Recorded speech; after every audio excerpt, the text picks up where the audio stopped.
Sir ನಮಸ್ಕಾರ. ನಮಸ್ತೆ, ಹೇಗಿದ್ದೀರಿ?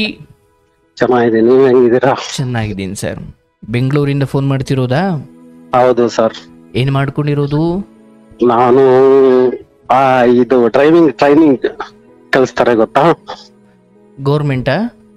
ಇಲ್ಲ ಸರ್, ಪ್ರೈವೇಟ್ ಸರ್. ಓಕೆ, ನೀವು ಟ್ರೈನಿಂಗ್ ಕೊಡೋದಾ? ಹೌದು ಸರ್, ಡ್ರೈವಿಂಗ್ ಕಲ್ಸ್ಕೊಡೋದು ನಮ್ಗೆ. ಓಕೆ, ಇದೇ ಮೊದಲೇ ಸರಿ ಕರೆ ಮಾಡ್ತಿರೋದೇನು? ನಾನು ಒಂದ್ ಸತಿ ಕಾಲ್ ಮಾಡಿದ್ದೆ, ಜಸ್ಟ್ ಅವಾಗೇನು ನಾನು ಮಾತಾಡಿಲ್ಲ.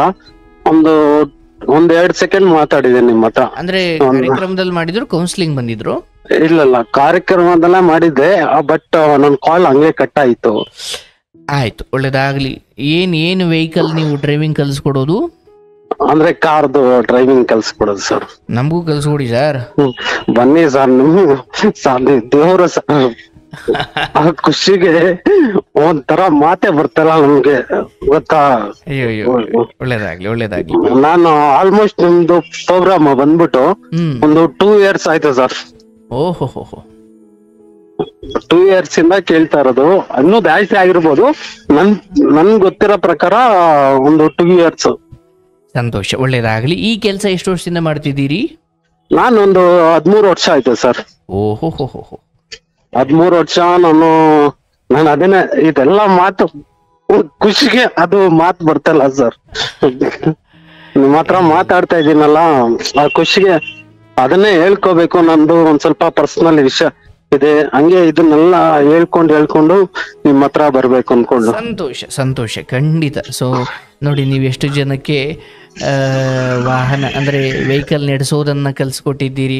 ಅದು ಬದುಕಿನ ರಸ್ತೆ ಆದ್ರೂ ಅಥವಾ ಟಾರ್ ರೋಡ್ ಅಥವಾ ಏನೋ ಡಾಂಬರ್ ರಸ್ತೆ ಆದ್ರೂ ಅಷ್ಟೇ.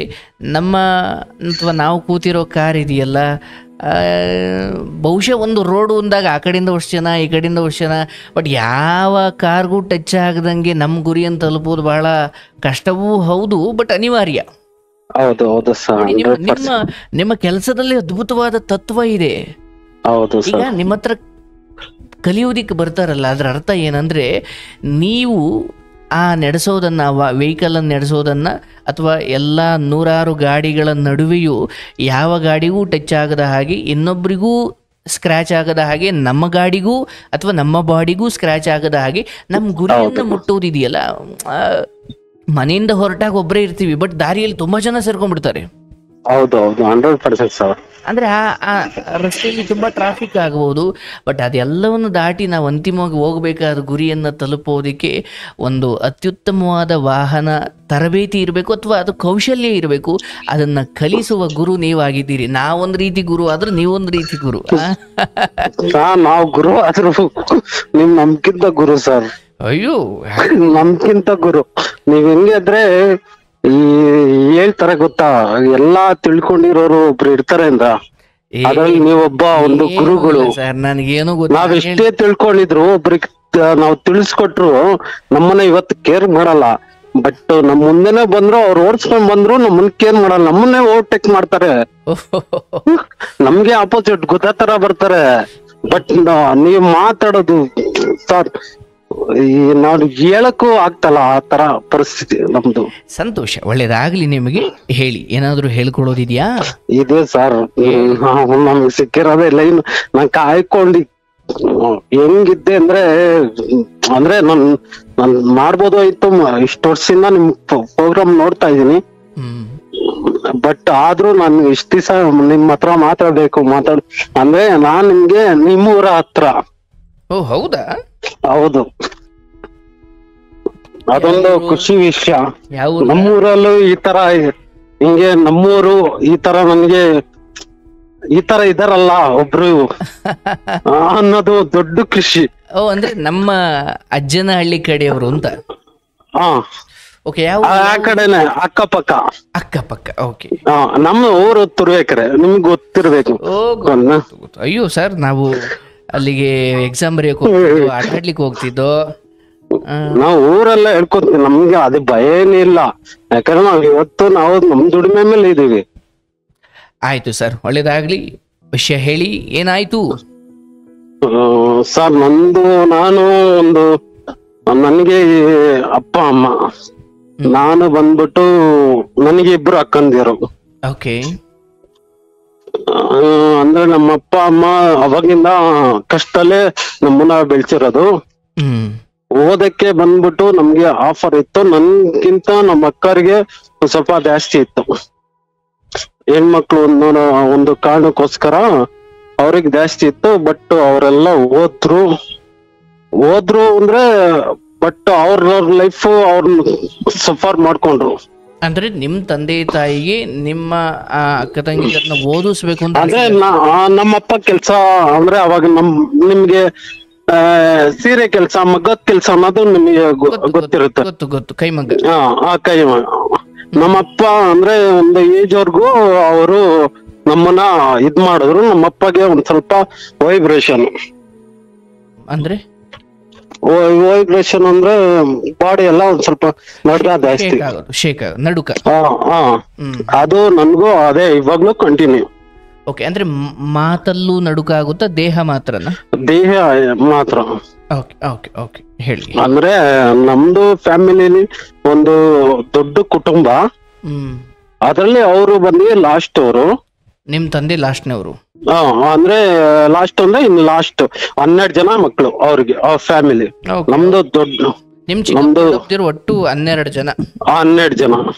ಆಯ್ತು. ನಿಮ್ ತಂದೆಗೆ ನೀವ್ ಎಷ್ಟು ಜನ? ನಾವು 3 ಜನ. ಆಯ್ತು. ಎಷ್ಟು ಜನ ಅಕ್ಕಂದಿರು? ನನ್ಗ ಅಕ್ಕಂದಿರು 2, ಲಾಸ್ಟ್ ನಾನು ಫೈನಲ್. ಓಕೆ, ಅಕ್ಕಂದಿರು ಮದುವೆ ಆಯ್ತಾ? ಹೌದು, ಆಗಿದೆ. ಅದ್ರಲ್ಲಿ ಏನಾಗಿದೆ ಅಂದ್ರೆ ಒಬ್ಬರ ಅಕ್ಕಂದಿರ್ನ ನಮ್ ರಿಲೇಷನ್ಗೆ ಕೊಟ್ಟಿರೋದು. ಅಂದ್ರೆ ನಮ್ ದೊಡ್ಡಪ್ಪ ಮಗಳಿಗೆ ಕೊಡ್ಬೇಕಾಗಿದ್ದು, ಅದು ಮಿಸ್ ಆಗಿ ನಮಗ್ ಬಂತು. ಅರ್ಥ ಆಗ್ಲಿಲ್ಲ. ಅದೇ ಅಂದ್ರೆ ನಮ್ಮಪ್ಪ ಅವ್ರ ಅಣ್ಣ ಇದಾರ ಗೊತ್ತಾ, ಅವ್ರ ಮಗಳಿಗೆ ಕೊಡ್ಬೇಕಾಗಿದ್ದು ಇಲ್ಲಿ ನಮ್ ದೊಡ್ಡಪ್ಪನ ಮಗಳಿಗೆ ಬರ್ಬೇಕಾದ ಸಂಬಂಧ ನಿಮ್ಮ ಅಕ್ಕನಿಗೆ ಬಂತು. ಹೌದು. ಆಯ್ತು. ನಾವ್ ಕಷ್ಟದಲ್ಲಿದ್ದು ನಾವೇನೋ ಎಲ್ಲ ಒಳ್ಳೆಯವರು ಅನ್ಕೊಂಡು ಕೊಟ್ಬಿಟ್ಟು, ಓಕೆ, ಅದೇನಾಗೋಯ್ತು ಹಂಗೆ ಸರಿ, ಹಂಗೆ ಎಲ್ಲ ಅವರು ಏನೇನೋ ಆಯ್ತು, ಫ್ಯಾಮಿಲಿಯಲ್ಲಿ ಜಗಳ ಆಯ್ತು, ಅದಾಯ್ತು, ಎಲ್ಲ ಸಹಿಸ್ಕೊಂಡ್ ಬಂದ್ರು. ಇವತ್ತು ಚೆನ್ನಾಗಿದ್ದಾರೆ. ಬಟ್ ಅಂದ್ರೆ ನಮ್ ಫ್ಯಾಮಿಲಿ ಏನಾಗ್ಬಿಟ್ಟಿದ್ರೆ, ಬಟ್ ಅವರು ಜೊತೆಲಿ ಇದಾರೆ, ಬಟ್ ಜಗಳ ಜಾಸ್ತಿ. ಅಂದ್ರೆ ನಿಮ್ಮ ಅಕ್ಕನ ಕುಟುಂಬದ ಬಗ್ಗೆ ಹೌದು ಹೌದು. ಜಗಳ ಜಾಸ್ತಿ. ಬಟ್ ನಮ್ಮ ಅಕ್ಕನೇ ಬಂದ್ಬಿಟ್ಟು ಎಲ್ಲದಕ್ಕೂ ಅವ್ರ ಅತ್ತೆ ಮಾವ ನೋಡ್ಕೊಳೋದ್ರಲ್ಲೂ ಅವ್ರ ತಮ್ಮ ಬೇರೆ ಇದ್ದಾನೆ. ಬಟ್ ಅಂದ್ರೆ ಮೇನ್ ನಮ್ಮ ಅಕ್ಕನೇ ಅಲ್ಲಿ.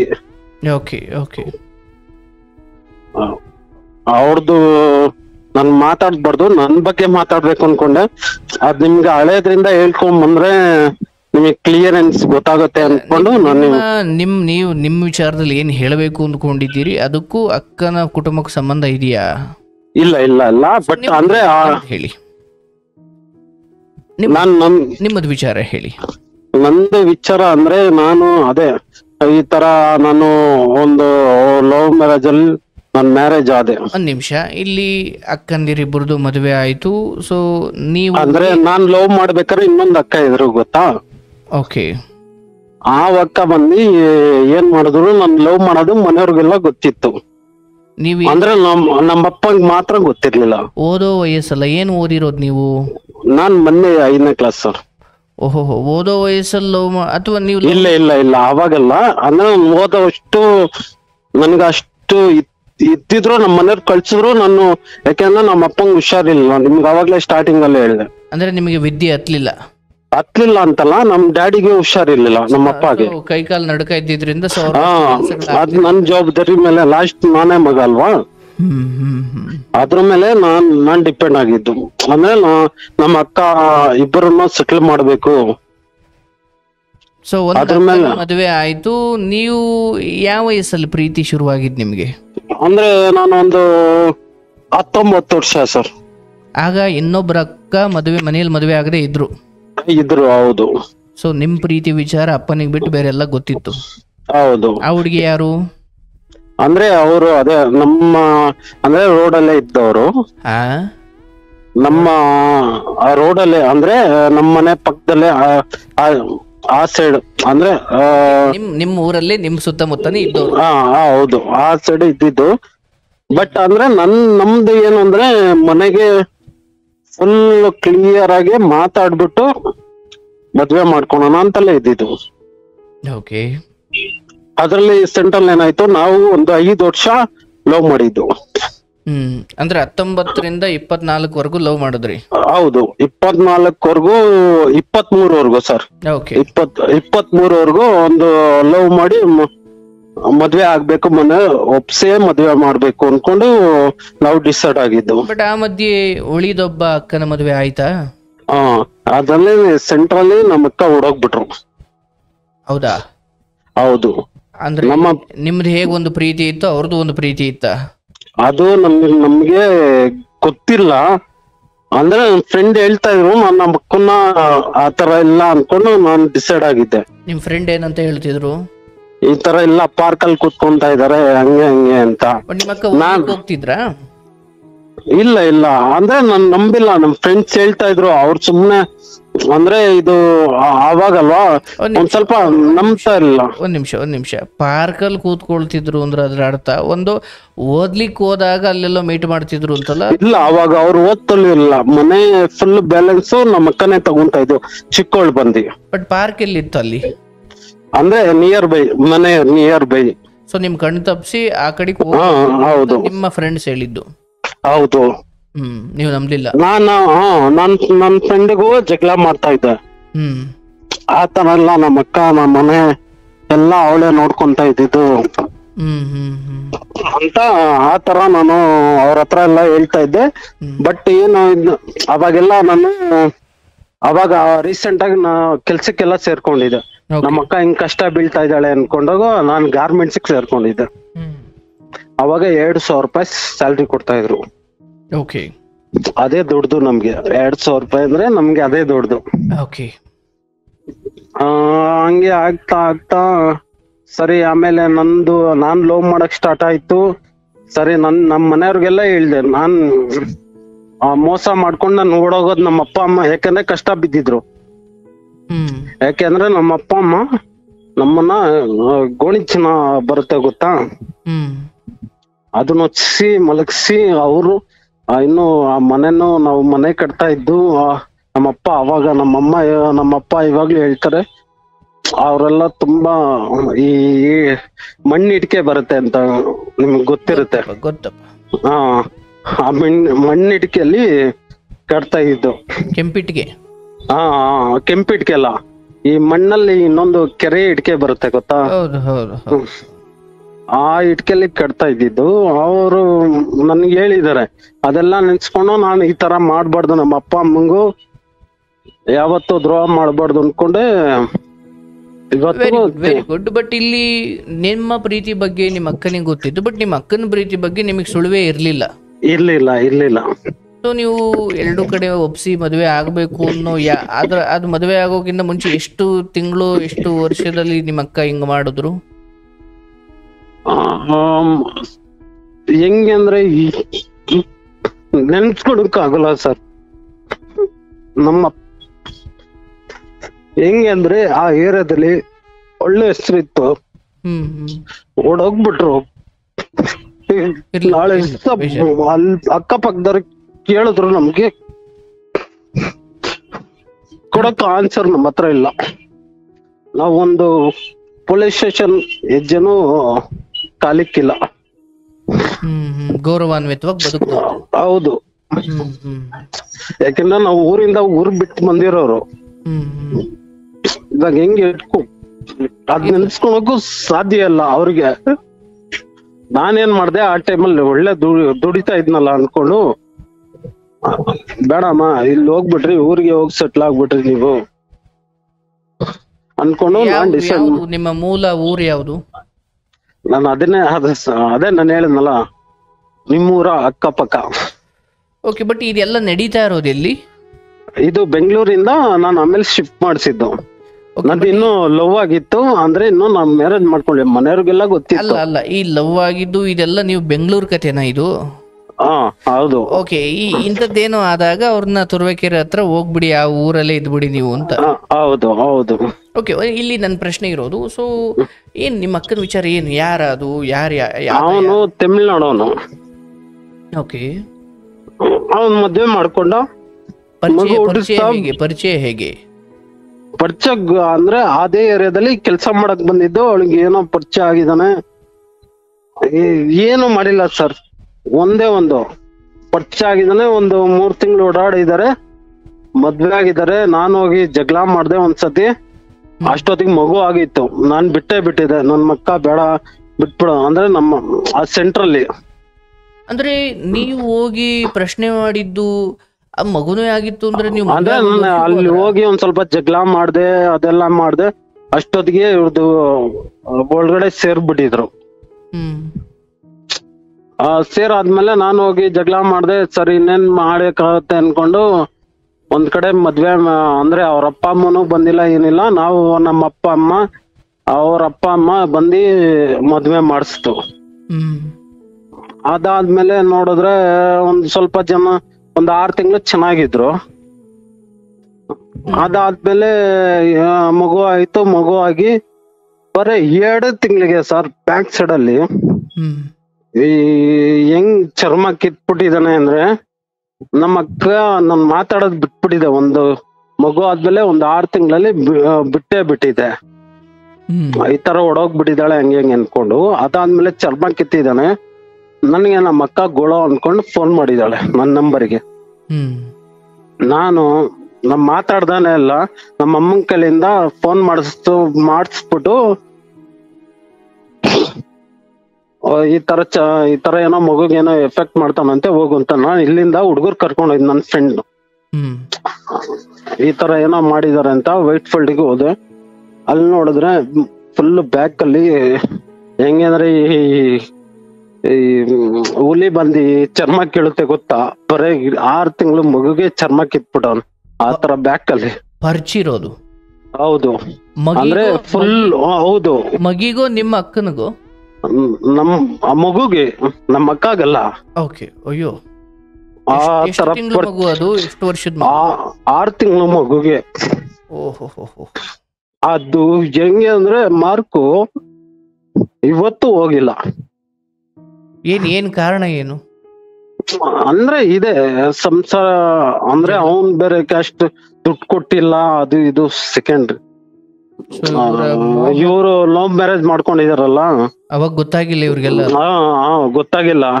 ಬಟ್ ಇವಾಗ ಮಾಡ್ಕೊಂಡ್ರೆ ನಮ್ಮಮ್ಮ ಇವಳು ಫೋನು, ನಾನು ಇಲ್ಲ ನಾನು ಹೋಗಲ್ಲ ಅನ್ನೋದಕ್ಕೆ ನಾನು ಜಗಳ. ನಾನು ಹೋಗಲ್ಲ ಅನ್ನೋದಕ್ಕೆ. ಆಮೇಲೆ ಆಯ್ತು ಅನ್ಕೊಂಡು ನನ್ ಫ್ರೆಂಡ್ಸ್ ಕರ್ಕೊಂಡು ಹೋದೆ. ಸರಿ ಆಯ್ತು ಅಮ್ಮ ಹೋಗ್ತೀನಿ, ಆಯ್ತು ಬಿಡು ಆಯ್ತು ಅನ್ಕೊಂಡು ನೈಟ್ 12 ಗಂಟೆಲಿ ಹೋದೆ. ನೋಡ ಹಂಗ್ ಕಿತ್ತಿದ್ದ. ಆಮೇಲೆ ಅವನಿಗೆ ಜಗಳ ಮಾಡಿ ಮಗನ್ ಕರ್ಕೊಂಡ್ ಬಂದೆ. ಅವಾಗ್ಲಿಂದ ಸೇಫ್ಟಿ ಮಾಡ್ಕೊಂಡೆ ಮಗನ. ಇವಾಗ್ಲೇ ಹೆಂಗ್ ಕಿತ್ತಿದ ಬಿಡು, ಆಯ್ತು ಹಳೇದೆಲ್ಲ ಮರ್ತ್ಬಿಡು, ಸರಿ ನಾನ್ ನೋಡ್ಕೊಂತೀನಿ ಬಾ ಅನ್ಕೊಂಡು ನಾನ್ ಕರ್ಕೊಂಬಂದ್ಬಿಟ್ಟು ನಾನು ಅವಾಗ ಇನ್ನು ಬೆಂಗಳೂರಲ್ಲೇ ಇದ್ದೆ. ಬೆಂಗಳೂರಲ್ಲಿ ಅಂದ್ರೆ ಇನ್ನು ಅವಾಗ ಅಪ್ಪ ಅಮ್ಮ ಅದೇ ಇವಳು ಓಡೋದ್ರಲ್ಲ, ಅವಾಗ ಬಂದ್ಬಿಟ್ಟು ನಾನೊಬ್ನೇ ಸಪ್ರೇಟ್ ಆಗಿ ರೂಮ್ ಮಾಡ್ಕೊಂಡಿದ್ದೆ. ಆಮೇಲೆ ನನ್ನ ಅಕ್ಕನ್ ಕರ್ಕೊಂಬಂದೆ. ಅದಾದ್ಮೇಲೆ ನನ್ನ ವೈಫ್ಗೂ ನನ್ಗೂ ಜಗಳ ಆಯ್ತು. ಅಂದ್ರೆ ಲವ್ ಮಾಡ್ತಾ ಇದ್ನಲ್ಲ. ಬಟ್ ಅವಾಗ ಇನ್ನೂ ಮದುವೆ ಆಗಿರ್ಲಿಲ್ಲ? ಅವಾಗ ನಂದು ಇನ್ನೂ ಮದ್ವೆ ಆಗಿರ್ಲಿಲ್ಲ. ಓಕೆ. ಸೊ ನೀವು ಅಕ್ಕನನ್ನ ಕರ್ಕೊಂಡು ಬಂದು ನೀವು ಬ್ಯಾಚುಲರ್ ಆಗಿ ಏನಿದ್ರೆ ಅಂದ್ರೆ ರೂಮ್ ಮಾಡ್ಕೊಂಡಿದ್ದೆ. ಮಗು ಅದೇ ಅವ್ರದ್ದು ಮಗು ಇತ್ತಲ್ಲ, ಕರ್ಕೊಂಬಂದು ಸರಿ ಬೇಡ ಬಿಡಮ್ಮ, ಆಯ್ತು ನಾನೇ ನೋಡ್ಕೊಂತೀನಿ, ಆಯ್ತು ಹಳೇದೆಲ್ಲ ಮರ್ತ್ಬಿಡು, ನಾನು ಮರ್ತ್ಬಿಡ್ತೀನಿ, ಆರಾಮಾಗಿ ನಿನ್ನ ಮನೇಲಿ ಇರು ಅಂತಂದಾಗ್ತೀನಿ ಅನ್ಕೊಂಡು ಆರಾಮಾಗಿತ್ತು. ಅದಾದ್ಮೇಲೆ ಏನಾಯ್ತು, ಅವ್ರ ಮನೆಯವ್ರಿಗೂ ಗೊತ್ತಿತ್ತು, ಆದ್ರೆ ಬಟ್ ನಮ್ಗ್ ಗೊತ್ತಿರ್ಲಿಲ್ಲ.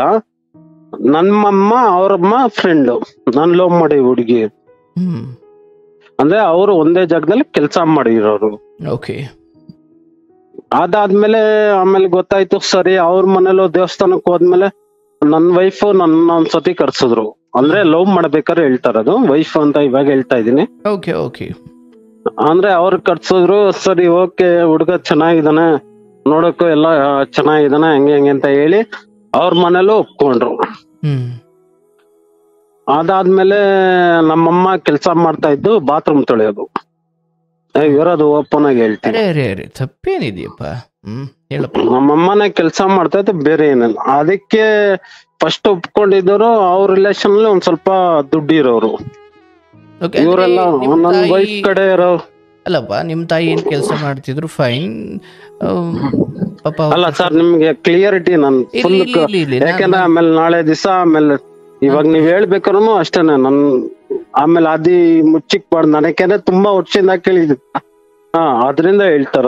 ಆಯ್ತಪ್ಪ, ನನ್ನ ಪ್ರಶ್ನೆ ಅಂದ್ರೆ ನಿಮ್ ತಾಯಿ ಕೆಲಸ ಮಾಡೋ ಜಾಗದಲ್ಲಿ ಅವ್ರ ತಾಯಿನೂ ಮಾಡ್ತಿದ್ರು ಅಂದ್ರೆ ಅವ್ರ ತಾಯಿನೂ ಅದೇ ಕೆಲಸ ಮಾಡ್ತಿದ್ರ? ಅವ್ರ ತಾಯಿ ಬಂದ್ಬಿಟ್ಟು ಒಂದ್ ಸ್ವಲ್ಪ ಸ್ಟ್ಯಾಂಡರ್ಡ್ ಅಂದ್ರೆ ಮ್ಯಾನೇಜರ್ ಅವರು. ಓಕೆ, ಅಲ್ಲೊಂಚೂರು ಎತ್ತರದ ಕೆಲಸ ಅಂದ್ಕೊಳ್ಳೋಣ. ಹೌದು ಹೌದು. ಓಕೆ, ಅಂದ್ರೆ ಫಸ್ಟ್ ಸ್ಟಾರ್ಟಿಂಗ್ ಅಲ್ಲಿ ಗೊತ್ತಿಲ್ಲ, ಅಂದ್ರೆ ನಾನು ಇವ್ರ ಮಗ ಅನ್ನೋದು ಗೊತ್ತಿಲ್ಲ. ಓಕೆ, ಅದಾದ್ಮೇಲೆ ಗೊತ್ತಾದ್ಮೇಲೆ ನನ್ ಲವ್ ಮಾಡಿದ್ನಲ್ಲ, ಆ ಹುಡುಗಿ ಬಂದ್ಬಿಟ್ಟು ಇಲ್ಲ ಏನೇ ಆಗಿದ್ರು ನಾನು ಅವನ್ನೇ ಮದ್ವೆ ಆಗೋದು ಡಿಸೈಡ್ ಆಗ್ಬಿಟ್ರು. ಅವಾಗ ಅಂದ್ರೆ ಅವ್ರ ಅಮ್ಮಂಗೆ ಬಂದು ಇನ್ನೊಂದು ಸಂಬಂಧ ಇತ್ತು, ಅರ್ಥಾತ್ ನಿಮ್ಮ ಅತ್ತೆಗೆ. ಹೌದು. ಅಲ್ಲಿ ನಾನು ಸ್ವಲ್ಪ ಜಗಳ ಮಾಡ್ಬಿಟ್ಟೆ. ನಮ್ಮಮ್ಮನ ಈ ತರ ಕಣ್ಸಿದ್ರಲ್ಲ, ನಾನ್ ಅದಕ್ಕೆ ನಮ್ಮಮ್ಮ ಏನೇ ಆದ್ರೂ ಈ ಕೆಲ್ಸದಲ್ಲಿ ಮಾಡಿದ್ರು ನಿಯತ್ತಾಗಿ ಬದುಕಿದಾರೆ, ಬೇರೆ ತರ ಏನು ಮಾಡಿಲ್ಲ ಆಯ್ತಾ, ನಿಮ್ಮಮ್ಮ ಹಿಂಗ್ ಮಾಡಿದಾರೆ ಅನ್ಕೊಂಡು ಅಲ್ಲಿ ನಂಗೆ ಸ್ವಲ್ಪ ಜಗಳ ಆದ್ಮೇಲೆ ಅವರು ಏನ್ ಮಾಡಿದ್ರು, ವಾಪಸ್ ಕಳ್ಸ್ಬಿಟ್ರು. ನನ್ ವೈಫ್ ಇದಾರಲ್ಲ, ಅವನ್ ಬೇಕಾ ನೀನ್ ಬೇಕಂತ ಡಿಸೈಡ್ ಆಗಿ ನೀನು ಅಂತ. ಅಂದ್ರೆ ಅವಳು ಬೇಕು ನಾನು ಬೇಕು ಅಂತ. ಹೌದು, ಅವ್ರ ತಾಯಿ ಹೇಳಿದ ಮಾತು. ಸೊ ನಿಮ್ಮ ಸಂಬಂಧವನ್ನು ಬೇಡ ಅನ್ಲಿಕ್ಕೆ, ಸೊ ನಿಮ್ ತಾಯಿ ಬಾತ್ರೂಮ್ ತೊಳಿತಾರೆ ಅಂತವ್ರ ಮಗನ್ ನಾನು ಕೊಡಲ್ಲ ಅಂತ ಆಕೆ ಹೇಳಿದ್ರು. ಆಕೆ ನಡತೆ ಸರಿ ಇಲ್ಲ ಅಂತ ನಿನಗ್ ಗೊತ್ತಾದಾಗ, ಸೊ ನಮ್ ತಾಯಿ ಪ್ರಾಮಾಣಿಕವಾಗಿ ಬಾತ್ರೂಮ್ ಆದ್ರೂ ತೊಳಿತಾಳೆ, ನೀನು ನಡತೆ ಕೆಡಿಸ್ಕೊಂಡ್ ಬದುಕ್ತಿದೀಯಲ್ಲ ಅಂತ ನೀನ್ ಹೇಳ್ದೆ. ಹೌದು. ಸೊ ಇದಾದ್ಮೇಲೆ ಅವ್ರ ಮಗಳಿಗೆ ತಾಕೀತು ಮಾಡಿದ್ರು, ಅವನು ಬೇಕು ನಾನು ಬೇಕು ನಿರ್ಧಾರ ಮಾಡಿದ್ರು. ಆಕೆ ಯಾರನ್ನ ಆಯ್ಕೆ ಮಾಡಿದ್ರು? ಅವರು ಬಂದ್ಬಿಟ್ಟು ನನ್ನೇ ಡಿಸೈಡ್ ಮಾಡಿದ್ರು. ನನ್ನೇ ಡಿಸೈಡ್ ಮಾಡಿ ನನ್ನ ಹತ್ರನೇ ಬಂದ್ರು. ಬಟ್ ನಾವೊಂದು ಹೌದು, ಮದ್ವೆ ಆಗಿಲ್ಲ. ನಾವ್ 2 ವರ್ಷ ಜೊತೆಲೆ ಇದ್ದು. ಓಹೋ, ಮದ್ವೆ ಆಗದಲ್ಲ ಜೊತೆಲೆ 2 ವರ್ಷ. ಸೊ ನಿಮ್ಮ ಅಕ್ಕ ಕೂಡ ಅಲ್ಲೇ ಇದ್ರು? ನಮ್ಮ ಅಕ್ಕನು ಅಂದ್ರೆ ನಮ್ಮ ಅಕ್ಕ ಬಂದ್ಬಿಟ್ಟು ಒಂದು 6 ತಿಂಗಳಿಗೆ ಜಗಳ ಬಂತು ಅದ್ರ ಸೆಂಟ್ರಲ್ಲಿ. ಓಕೆ, 2 ವರ್ಷದಲ್ಲೇ 6 ತಿಂಗಳಲ್ಲಿ ಜಗಳ ಬಂತು. ನಮ್ಮ ಅಕ್ಕ ಸಪ್ರೇಟ್ ಹೋಗ್ಬಿಟ್ರು. ಒಂದ್ ಸ್ವಲ್ಪ ಮಗು ದೊಡ್ಡದಾಯ್ತಲ್ಲ ಅನ್ಕೊಂಡು ಅವ್ರ ಜೀವನ ಅವ್ರು ಮಾಡ್ಕೊಳಕ್ಕೆ ಹೋಗ್ಬಿಟ್ರು. ಸೊ ನೀವು ಮದುವೆ ಆಗ್ಬೇಕಾದ ಹೆಣ್ಮಗಳಿಗೂ ನಿಮ್ಮ ಅಕ್ಕನಿಗೂ ಅಷ್ಟೇನು ಹೊಂದಾಣಿಕೆ ಆಗ್ತಿರ್ಲಿಲ್ಲ? ಅಂದ್ರೆ ಅವ್ರಿಬ್ರಿಗೂ ಆಗ್ತಾ ಇರ್ಲಿಲ್ಲ. ಯಾವ ವಿಚಾರದಲ್ಲಿ? ಅಂದ್ರೆ ನಮ್ಮ ಅಕ್ಕಗೆ ಅವ್ರಿಗೂ ಆಗ್ತಾ ಇರ್ಲಿಲ್ಲ. ಅದೇ ಯಾವ ವಿಚಾರದಲ್ಲಿ ಹಿಂದೆ? ಅಂದ್ರೆ ಇವಾಗ ನಾವು ಹಳ್ಳಿಲಿ ಬೆಳ್ದಿರೋರು, ಅಂದ್ರೆ ನಮ್ಗೆ 6 ಗಂಟೆಗೆ ಎದ್ದಿ ಬಾಕ್ಲ ಸಾಡ್ಸೋದು ರೂಢಿ ಅದೆಲ್ಲ ಇರುತ್ತೆ. ಬಟ್ ಇವ್ರು ಬಂದು ಸಿಟಿಲಿ ಬೆಳ್ದಿರೋರು, 12 ಗಂಟೆಗೆ ಎದ್ದೋಳಾರ, ಅದು ಅಲಾರಾಮ್. ಹೌದು. ಇದು ಸದ್ಯ ಅದನ್ನೇ ಅದು ಒಳ್ಳೇದೋ ಗೊತ್ತಿಲ್ಲ, ನೀವ್ ಹೇಳಿದ್ರೆ ಅದು ತುಂಬಾ ಜನ ತಿಳ್ಕೊಬೇಕು. ಅದು ನಾನು ಇವತ್ತು ಬೈತೀನಿ. ಅಂದ್ರೆ ಅದು ನಮ್ದು ಅವಾಗ್ಲಿಂದ ನಮ್ಮ ಅಪ್ಪ ಅಮ್ಮ 5 ಗಂಟೆಗೆ ಎದ್ದಿ ಇವತ್ತು ಕಸ ಹೊಡ್ಸಿ ನೆಲ ಸಾರಿಸಿ ರಂಗೋಲಿ ಬಿಟ್ಟಿ ಮಾಡ್ತಾರೆ. ಅಂದ್ರೆ ಅವಳಿಗೆ ಒಪ್ಕೊಳ್ಳಿಲ್ಲ, ಅದಕ್ಕೆ ನಮ್ಮ ಅಕ್ಕ ಅವಾಗ್ಲಿಂದ ಬೆಳ್ದಿದ್ಲಲ್ಲ, ಅದು ಏನಾಯ್ತು, ನೀನ್ ಓಡೋಗ್ಬಿಟ್ಟೆ ನೀನು ಹಂಗೆ ಹಂಗೆ ಅಂತ ಇವ್ರಿಗೂ ಅವ್ರಿಗೂ ಫ್ಲಾಶ್ ಆಯ್ತು. 2 ಜಡೆ ಇದ್ರೆ ಇದು ಸರಿಯಾಗಲ್ಲ ಅನ್ಕೊಂಡು ಏನ್ ಮಾಡ್ದೆ ನಾನು, ಸರಿ ಅಮ್ಮ ನೀನ್ ಸಪ್ರೇಟ್ ಆಗಿ ಹೋಗು, ಸುಮ್ನೆ ಹಿಂಗ್ ಇಟ್ಕೊಂಡು, ಇನ್ನು ಮದ್ವೆ ಬೇರೆ ಆಗಿಲ್ಲ ಸರ್ ನಾನು. ಅದಕ್ಕೆ ನಾನೇನ್ ಮಾಡ್ದೆ, ನಮ್ಮ ಅಪ್ಪ ಅಮ್ಮ ಹತ್ರನು ಹೇಳ್ದೆ, ಸುಮ್ನೆ ಜಗಳ ಆಗುತ್ತೆ ಬೇಡ, ಸುಮ್ನೆ ನೋಡ್ದರು ಸುಮ್ನೆ ಈ ತರ ಆಗ್ಬಿಡೋದ್ ಬೇಡ ಅನ್ಕೊಂಡು ನಾನು ಹಂಗೆ ಮಾಡಿ ಸರಿ ಆಯ್ತು ಅಂತ ಸಪ್ರೇಟ್ ಆಯ್ತು. ಅದಾದ್ಮೇಲೆ ಇನ್ನೊಂದು ದೊಡ್ಡ ಹೆಂಗೆ ಆಯ್ತು ಅಂದ್ರೆ, ಎಲ್ಲ ಆಯ್ತು, ಎಲ್ಲ ಬಿಟ್ಟು ಇವಾಗ ಮೇನ್ ಸೀನ್ ಸರ್. ಸೆಂಟ್ರಲ್ ಏನಾಯ್ತು ಅಂದ್ರೆ, ನನ್ಗೂ ಅವಳಿಗೂ ಜಗಳ ಬಂತು. ಅಂದ್ರೆ ಫ್ಯಾಮಿಲಿ ವಿಷಯಕ್ಕೆ. ನನ್ ಮನೆಗೆ ಅವಳು ಒಪ್ಕೊಂತಾರಿಲ್ಲ. ನಿನ್ನ ಮನೆಯ ಆಚಾರ ವಿಚಾರಗಳು ಆತಗೆ ವಿರುದ್ಧ. ಎಲ್ಲ ಆಪೋಸಿಟ್. ಆಪೋಸಿಟ್ ಅಂದ್ರೆ ಆಪೋಸಿಟ್. ಸೊ ಈ ಮಧ್ಯೆ ಅವ್ರ ತಾಯಿಗೆ ಸ್ವಲ್ಪವೂ ಸಂಪರ್ಕ ಇರ್ಲಿಲ್ವಾ ಅಥವಾ ಏನು? ಇರ್ಲಿಲ್ಲ. ಅಂದ್ರೆ ನಾವು ಅದಾದ್ಮೇಲೆ ಅಂದ್ರೆ ಉಪ್ಸೆ ಮದ್ವೆ ಆಗಿದ್ದು. ಅಂದ್ರೆ ನಾವಿಬ್ರು 2 ವರ್ಷ ಸಪರೇಟ್ ಆಗಿದ್ರು, ಒಪ್ಪಿಸ್ಬಿಟ್ಟೆ ಮದ್ವೆ ಆಗಿದೆ. 2 ಕಡೆಯಿಂದ ಒಪ್ಪಿಸ್ಬಿಟ್ಟೆ. ನಮ್ಮಪ್ಪ ಆಮೇಲೆ ನಮ್ಮಪ್ಪನು ನಮ್ಮಮ್ಮನೂ ಒಪ್ಲಿಲ್ಲ. ಅವ್ರ ಮನೇಲಿ ಒಪ್ಕೊಂಡ್ರು. 2 ವರ್ಷ ಜೊತೆಲಿ ಇದೀವಿ ಅಂತ ಅವ್ರ ಮನೇಲಿ ಒಪ್ಕೊಂಡ್ಬಿಟ್ರು.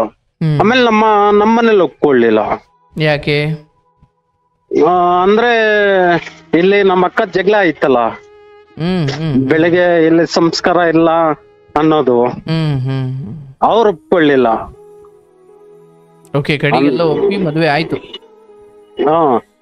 ಅದಾದ್ಮೇಲೆ ಸರಿ ಆಯ್ತು, ನಾನ್ ಕನ್ವಿನ್ಸ್ ಇಲ್ಲ ಬಿಡಮ್ಮ, ಇನ್ನೂ ಮದ್ವೆ ಆದ್ಮೇಲೆ ಬಂದಾಳೆ, ಎಲ್ಲ ನಮ್ ಕಡೆನೆ ಆಗ್ತಾಳೆ, ಹಂಗೆ ಹಂಗೆ ಅಂತ ನಾನು ಡಿಸೈಡ್ ಆಗ್ಬಿಟ್ಟೆ. ಆಮೇಲೆ ನಾವು ಒಪ್ಸೆ ಮದ್ವೆ ಆಗಿದ್ದು. ನಾನು 2 ವರ್ಷ ಸಪ್ರೇಟ್ ಸಂಸಾರ ಮಾಡಿದ್ರು, ನಮ್ದೇನಿದ್ರು ಎಲ್ಲ ಇಲ್ಲಪ್ಪ ಒಪ್ಕೊಂಡೆ ಮದ್ವೆ ಆಗೋಣ. ನಾವ್ ಜೊತೆಲೆ ಸೇರಿಲ್ಲ ಸರ್. 2 ವರ್ಷ ಜೊತೆಲೆ ಇದೀವಿ, ಒಂದೇ ಮನೇಲಿ ಇದೀವಿ, ಜೊತೆಲೂ ಸೇರಿಲ್ಲ. Okay, well, great. ಅದು ಓಪನ್ ಆಗಿ ನಾನು ಡೈರೆಕ್ಟ್ ಆಗಿ ಹೇಳ್ತೀನಿ. ಯಾಕೆಂದ್ರೆ ನಮ್ಗ್ ಗೊತ್ತು. ಯಾಕೆಂದ್ರೆ ನಾಳೆ ದಿವಸ ಏನೋ ಹೆಚ್ಚು ಕಮ್ಮಿ ಆಯ್ತು ಅಂದ್ರು, ಯಾಕಂದ್ರೆ ಕರ್ಕೊಂಡ್ ಬಂದಿದ್ರು, ಏನೇ ಆಯ್ತು ನಮ್ ಮದ್ವೆ ಆಗ್ಲೇಬೇಕು, ಹಂಗಂತ ನಮ್ ಮುಂದೆ ಉರಿಬಾರ್ದು.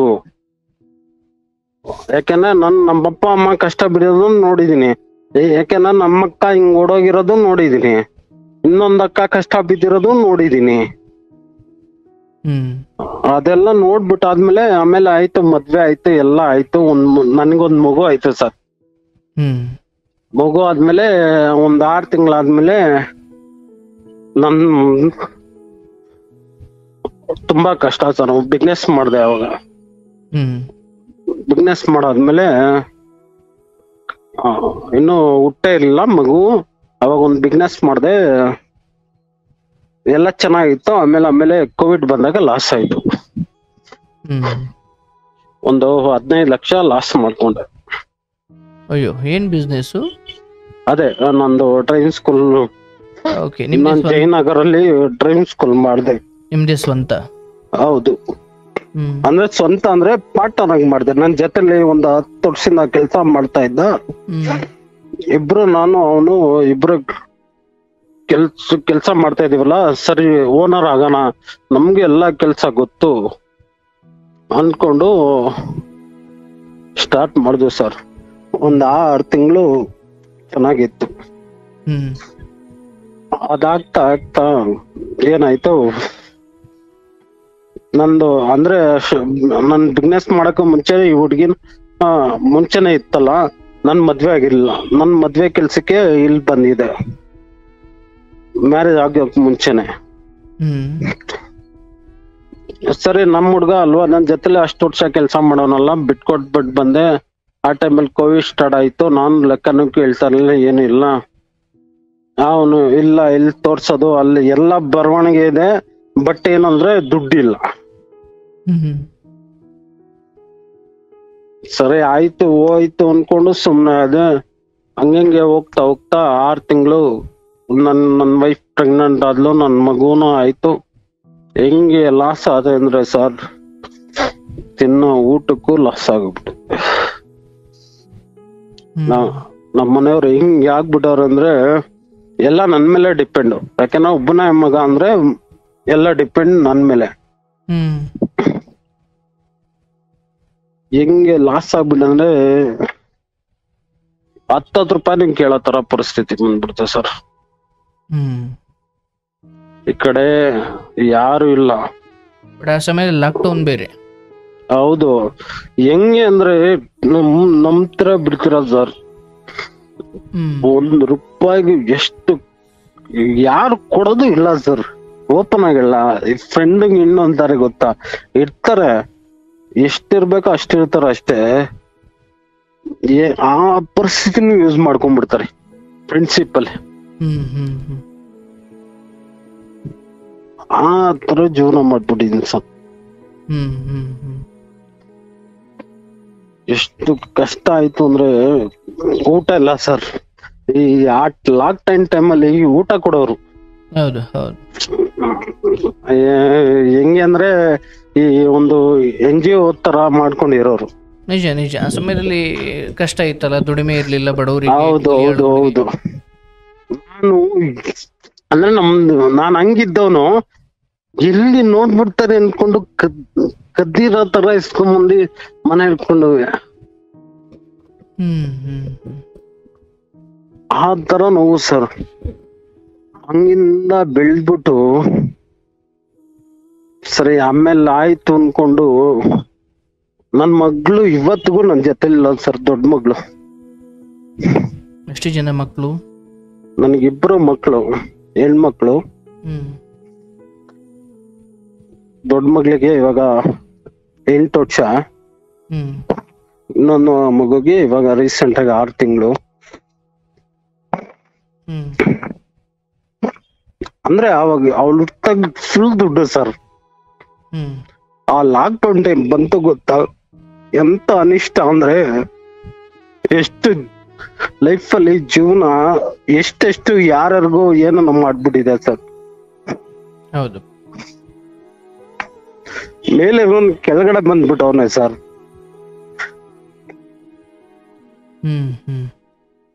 ಆತರ ಆಯ್ತು ಅನ್ಕೊಂಡು ಅಲ್ಲಿಂದ ಒಂದೊಂದು ನೀವು ನಂಬ್ತೀರಾ ಬಿಡ್ತೀರಾ ಸರ್, ಈ ಕಸ್ಟಮರ್ ಕೇರ್ ಇಂದ ಫೋನ್ ಮಾಡ್ತಾರೆ ಒಬ್ರು, ರೀಚಾರ್ಜ್ ಖಾಲಿಯಾಗಿದೆ ಅಂತ.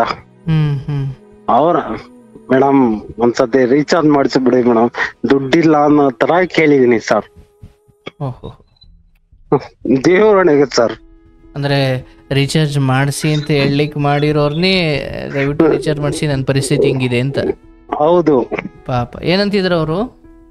ಅವ್ರು ಇಲ್ಲ ಸರ್ ನಾವ್ ಹಂಗೆಲ್ಲ ಮಾಡಕ್ ಆಗಲ್ಲ ಹಂಗೆ ಹಿಂಗೆ ಅಂತ ಹೇಳ್ತಾ ಇದ್ರು. ಈ ಕಸ್ಟಮರ್ ಕೇರ್ ಇಂದ ಕಾಲ್ ಮಾಡ್ತಾರಲ್ಲ, ರೀಚಾರ್ಜ್ ನಾಳೆ ಖಾಲಿ ಆಗ್ತಾ ಇದೆ, ನೀವು ರೀಚಾರ್ಜ್ ಮಾಡ್ಸಿಲ್ಲ ಅಂದ್ರು ಅಂತ ಪರಿಸ್ಥಿತಿ. ಹಂಗಿದ್ದಿ ಸರ್. ಅದಾದ್ಮೇಲೆ ನಾನ್ ತಪ್ಪು ಮಾಡಿದೀನಿ ಸರ್. ಇದಾದ್ಮೇಲೆ ನಾನು ಹೇಳ್ತಾ ಇರೋದು ತಪ್ಪು ಮಾಡಿದೀನಿ ಸರ್. ಏನ್ ಮಾಡಿದ್ರಿ? ಅಂದ್ರೆ ನನ್ಗೆ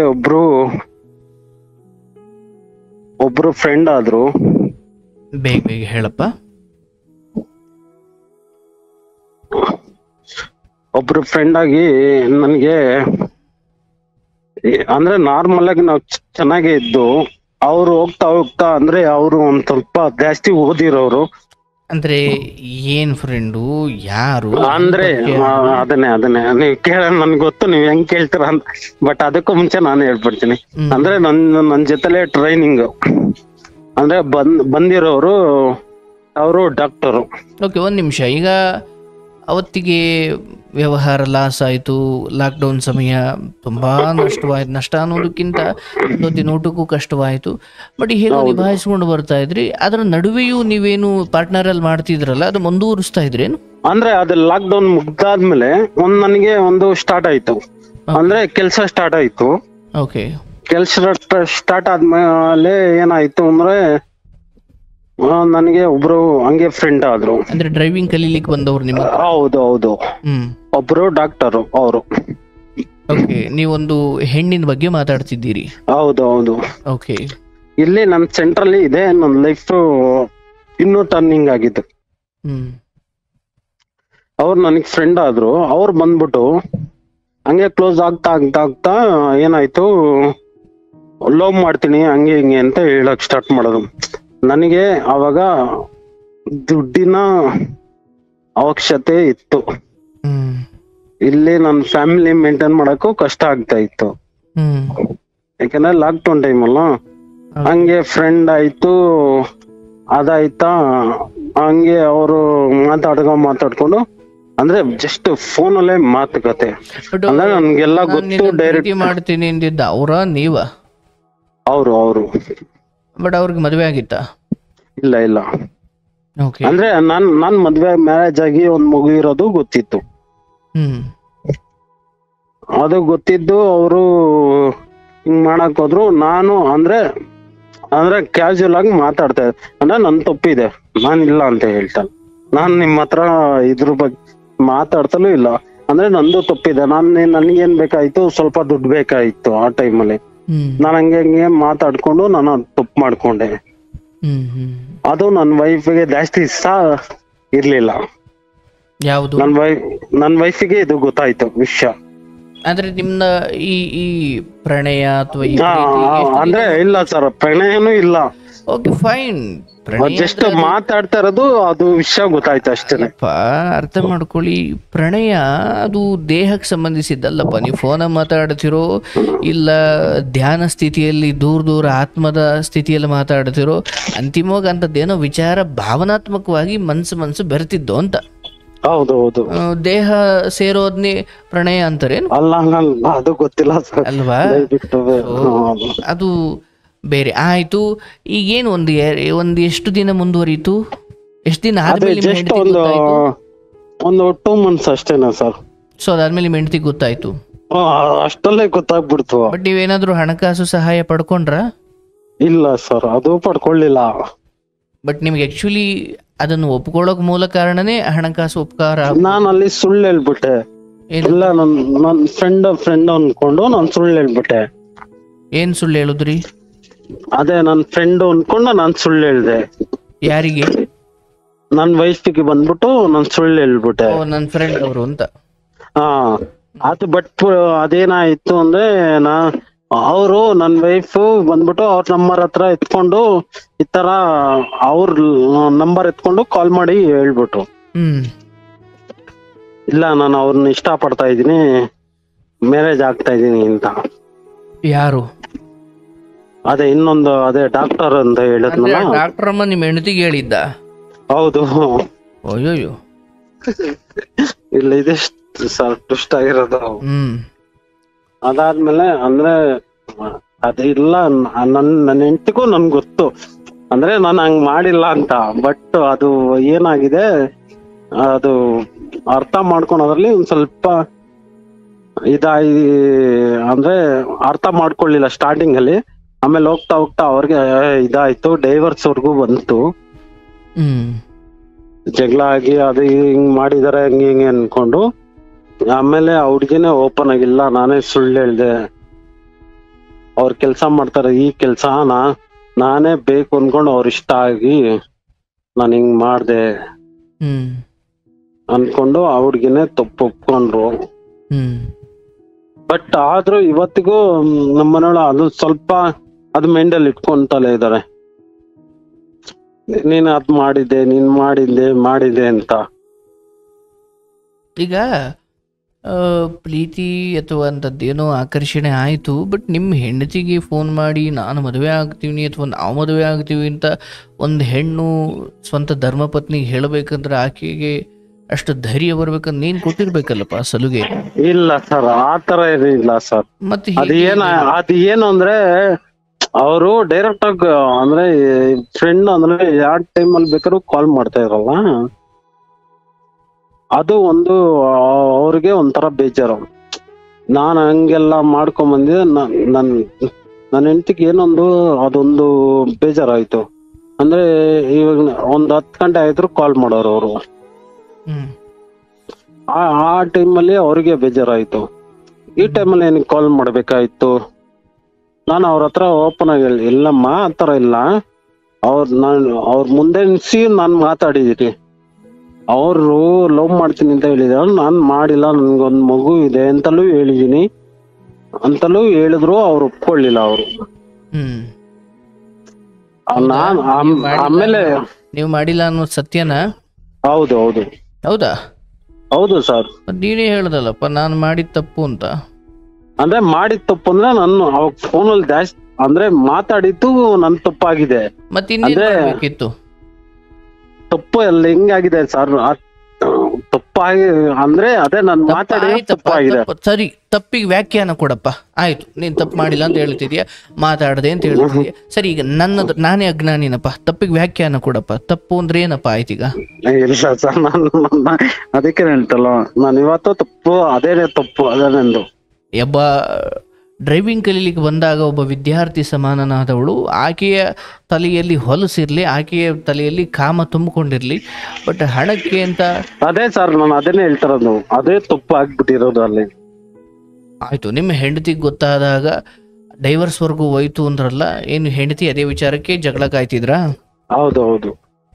ಸೊ ಆಮೇಲೆ ಈ ಹುಡುಗಿ ಬಿಟ್ಲ ನಿಮ್ ಸಂಪರ್ಕ? ಆಮೇಲೆ ಅದನ್ನೇ ನಾನೇನ್ ಮಾಡ್ದೆ, ನಂದು ಹಿಂಗೆಲ್ಲ ಇಷ್ಟೆಲ್ಲ ಜಗಳ ಆಗ್ತಾ ಇದೆ, ಡೈವರ್ಸ್ ವರ್ಗೂ ಹೋಗ್ತಾ ಇದೆಯಲ್ಲ ಅನ್ಕೊಂಡು ನಾನೇನ್ ಮಾಡ್ದೆ, ನಾನು ಎದುರುಗಡೆ ಕರ್ಕೊಂಡ್ ಮುಂದೆ ನಿಲ್ಸ್ಬಿಟ್ಟೆ. ಯಾಕಂದ್ರೆ ನನ್ ತಪ್ಪಿಲ್ಲ, ನಾನು ಮಾತಾಡಿದೀನಿ, ಇಲ್ಲ ಅಂತಲ್ಲ. ಹಂಗಂತ ಆತರ ಎಲ್ಲ ನಾನು ಬೇರೆ ಬೇರೆ ಎತ್ತಿರ ಎಲ್ಲ ಮಾತಾಡಿಲ್ಲ. ನಾನು ಇರೋದು ಯಾಕೆಂದ್ರೆ ಸುಮ್ನೆ ಸುಳ್ಳು ಹೇಳ್ಕೊಂಡು ಮುಚ್ಚಿಕೊಂಡು ಎಲ್ಲ ಹೇಳ್ಬಾರ್ದು. ಹೆಂಡತಿಗೆ ನಿಮ್ಮ ಸಂಬಂಧದ ಬಗ್ಗೆ ಹೆಂಗ್ ಗೊತ್ತಾಯ್ತು? ಅಂದ್ರೆ ಫೋನ್ ಇಂದಲೇ ಗೊತ್ತಾಗಿದ್ದು. ಅಂದ್ರೆ ನಿಮ್ ಫೋನ್ ಚೆಕ್ ಮಾಡೋದಲ್ಲ? ಅಂದ್ರೆ ಚೆಕ್ ಅಂತಲ್ಲ, ಫೋನ್ ಬರೋದು ನನಗೆ. ಈ ಒಂದು 10 ಗಂಟೆ ಆದ್ಮೇಲೆ ಫೋನ್ ಬಂತು ಅಂದ್ರೆ ನಾನು ಏನಕ್ಕೆ ಈ ಟೈಮಲ್ಲಿ ಫೋನ್ ಮಾಡ್ತಾ ಇದೀಯ ಅಂತ ನಾನ್ ಕೇಳಿದೆ. ಅವ್ರು ಮಲ್ಕೊಂಡಿದ್ದಾಗ್ಲೂ ಅಷ್ಟೇನೆ, ನನ್ ಫೋನ್ ಬಂದಾಗ ನಾನು ಏನಕ್ಕೆ ಈ ಟೈಮಲ್ಲಿ ಕಾಲ್ ಮಾಡಿ, ಅವ್ರಿಗೊಂದ್ ಅವಾಗ ಸ್ವಲ್ಪ ಡೌಟ್ ಕ್ಲಿಯರ್ ಆಯ್ತು. ನಾನು ಹೇಳ್ತಾ ಇದ್ದೆ, ನೀವ್ ಕಾಲ್ ಮಾಡ್ಬಾರ್ದು ಹಿಂಗೆಲ್ಲ, ಯಾಕೆ ಹಿಂಗ್ ಮಾಡ್ತಾ ಇದೀರಾ ನೀವು, ಹಂಗೆ ಅನ್ಕೊಂಡು, ನೀವು ಒಳ್ಳೆ ಸ್ಥಾನದಲ್ಲಿ ಇದ್ದೀರಾ, ಹಿಂಗೆಲ್ಲ ಕಾಲ್ ಮಾಡ್ಬಾರ್ದು ಹಂಗೆ ಅಂತ. ಅದು ಹಂಗೆ ಆಗಿ ಅವ್ರ ಅಂಡರ್ಸ್ಟ್ಯಾಂಡಿಂಗ್ ಮಾಡ್ಕೊಂಡು ಆ ತರ ಒಂದು ಡೈವರ್ಸ್ ವರ್ಗೂ ಅಲ್ಲಿವರೆಗೂ ಹೋಯ್ತು. ಆಮೇಲೆ ಅವನ್ನ ಎದುರುಗಡೆ ಕರ್ಕೊಂಬಂದಿ, ನೋಡಮ್ಮ ನನ್ ಲೈಫ್ ಇದೆ, ನನ್ಗೆ ಒಂದ್ ಮಗು ಇದೆ, ನಾನು ಇಷ್ಟು ವರ್ಷ ಲವ್ ಮಾಡಿ ನನಗೆ ಈ ತರ ಸಫರ್ ಪಟ್ಟಿ ನಾನು ಅವಳು ಪಟ್ಕೊಂಡು ಹೇಳಿದ್ಕೆ ಆಮೇಲೆ ಈ ತರ ಆಗಿದೆ ಸರ್. ಆಮೇಲೆ ಒಪ್ಕೊಂಡ್ರು, ಸರಿ ಇದು ಓಕೆ. ಅವ್ರ ನನ್ ವೈಫ್ ಅದ್ರ ಕ್ಷಮೆ ಕೇಳಿದ್ರು. ಈ ತರ ನಾನೇ ಬಂದಿದ್ದು, ಅವ್ರು ಚೆನ್ನಾಗಿದ್ದಾರೆ ಅಂದ್ರೆ ಒಂದ್ ಸ್ವಲ್ಪ ನಾನ್ ಚೆನ್ನಾಗ್ ಇದೀನಿ ನೋಡೋಕೆ. ಹೇಳ್ಬೇಕು ಬೇಡ ಗೊತ್ತಿಲ್ಲ. ಅಲ್ಲ ಸರ್, ಯಾಕೆಂದ್ರೆ ತುಂಬಾ ವರ್ಷದಿಂದ ಕೇಳ್ತಾ ಇದೀನಲ್ಲ, ಹೇಳ್ಬೇಕಲ್ಲ ಅದಕ್ಕೋಸ್ಕರ. Beautiful beautiful. ನೀವು ಚೆನ್ನಾಗಿದ್ದೀರಾ, ಖಂಡಿತ ಚೆನ್ನಾಗಿದ್ದೀರಾ. ಬಟ್ ಆ ಹುಡುಗಿಗೆ ಸೊ ಮೇಲಿನ ರೂಪ ನನಗೆ ಇಷ್ಟ ಆಯ್ತು, ಹಾಗಾಗಿ ಇಷ್ಟಪಟ್ಟೆ ಅಂತ ತಪ್ಪಾಯ್ತು ಅಂತ ಒಪ್ಕೊಂಡು ಹೋದ್ಲು. ಆಮೇಲೆ ಒಪ್ಕೊಂಡ್ರು. ಬಟ್ ನನ್ಗೆ ಇವಾಗ ಏನಂದ್ರೆ ನನ್ ವೈಫಿಗೆ ನಂದೇ ಅಷ್ಟ್ ಚೆನ್ನಾಗಿದ್ದೀನಲ್ಲ ಅನ್ಕೊಂಡು ಅವ್ರಿಗಿನ್ನೂ ಅದು ಒಂಥರ ಹೆಂಗೆ ಅಂದ್ರೆ ಆ ಹುಡ್ಗಿ ಎಲ್ಲ ಬೇರೆ ಬೇರೆ ಬೇರೆ ಅನ್ಕೊಂಡು ಆತರ. ಸೊ ನೀವು ಚೆನ್ನಾಗಿದ್ದೀರಾ, ಒಬ್ರಲ್ಲ ಒಬ್ರು ಬಿದ್ದಿರ್ತಾರೆ ಅಂತ. ಇವ್ರಿಲ್ಲ ಅಂದ್ರೆ ಇನ್ನೊಬ್ರು ಇರ್ತಾರೆ ನಂತರ ಅವ್ರಿಗೆ ಒಂಥರ ಮೈಂಡ್ ಅಲ್ಲಿ ಯಾವಾಗ್ಲೂ ಮಸಿ ಬೆಳ್ಕೊಂಡು ಹೋಗ್ಬಿಡಿ. ನೆಕ್ಸ್ಟ್ ಅದೇ ಮಾಡ್ಬೇಕು ಸರ್. ಅದಕ್ಕೆ ನಿಮ್ ಹತ್ರ ಇದೆ ಅಂದ್ರೆ ಸಿಂಪಲ್ ಆಗಿ ಹೇಳಿರೋದು, ಬಟ್ ಫುಲ್ ಹೇಳ್ಕೊಂಡಿಲ್ಲ. ಈಗ ಸುಮ್ನೆ ಈಗ ಒಂದು ಪರಸ್ತ್ರೀ ಒಬ್ಳು ಆಸೆ ಪಡ್ತಾಳೆ, ಕೇಳಿಸ್ಕೊಳ್ಳಿ, ಹೆಂಡತಿಗೆ ಅದು ಗೊತ್ತಾಗುತ್ತೆ, ಡೈವರ್ಸ್ ವರ್ಗೂ ಹೋಗುತ್ತೆ. ಆಕೆಯನ್ನ ಕರೆಸಿ ಅಥವಾ ಕ್ಷಮೆ ಕೇಳಿಸಿ, ಅಥವಾ ಅಂದ್ರೆ ನಾನೊಬ್ಬ ಪುರುಷನಾಗಿ ನನ್ನ ಹೆಂಡತಿ ಮಕ್ಕಳ ಮೇಲೆ ಆ ಮಟ್ಟಿನ ನಿಯತ್ತು ನನಗಿದೆ ಎನ್ನುವುದಾದರೆ ಅವಳು ಕರೆಸಿ ಸಾರಿ ಕೇಳಿಸಿ ಅದೆಲ್ಲ ಸೀನೆ ಇಲ್ಲ. ನನ್ನ ಕೆಲಸ ಹೋದ್ರೂ ಪರವಾಗಿಲ್ಲ, ನಾನು ಅವಳನ್ನು ಎಲ್ಲಿಡಬೇಕು ಅಲ್ಲಿ ಇಡಬೇಕು. ಒಂದು ನೋಡಿ, ಮನುಷ್ಯ ಎಲ್ಲಿ ನಷ್ಟಕ್ಕೊಳಗಾಗ್ತಾನೆ ಅಂದರೆ, ಆಕೆ ಒಬ್ಬರು ಡಾಕ್ಟರ್ ಇದ್ದಾಳೆ ಅಥವಾ ಏನೋ ಆಯಿತು, ಅವಳು ಏನೋ ಇದ್ದಾಳೆ, ಒಂದು ಒಳ್ಳೆ ಹುದ್ದೆ ಇದ್ದಾಳೆ ಅನ್ಕೊಳ್ಳೋದು. ನೀವು ಅದನ್ನು ಪ್ರೀತಿಯಿಂದ ಸ್ನೇಹದಿಂದ ಕಂಡಿದ್ರೆ, ಅಕ್ಕನಂತೆ ಕಂಡಿದ್ರೆ ಅಥವಾ ತಂಗಿಯಂತೆ ಕಂಡಿದ್ರೆ, ಅಥವಾ ಭವಿಷ್ಯದಲ್ಲಿ ಆಕೆಯಿಂದ ಅಥವಾ ಉಪಯೋಗ ಪಡ್ಕೊಳ್ಬೇಕಿತ್ತೇನು ಹುಷಾರಿಲ್ಲ ಅಂದಿದ್ರೆ ಆಕೆ ನಿಮಗೆ ಹೆಲ್ಪ್ ಮಾಡ್ತಿದ್ಲು. ಅಂದರೆ ನೋಡಿ, ನಾವು ಒಂದ್ಸಲಿ ಕಾಮಾತುರರಾದರೆ ಅಥವಾ ಏನೋ ಒಂದು ಅವರ ಆಮಿಷಕ್ಕೆ ನಾವು ಒಳಗಾದರೆ ಭವಿಷ್ಯದಲ್ಲಿ ಸಿಗಬಹುದಾದ ಅವರಿಂದ ಉಪಕಾರ ಮಿಸ್ ಆಯ್ತಲ್ವಾ? ಹೌದು, ಸುಮ್ಮನೆ ಯೋಚನೆ ಮಾಡಿ.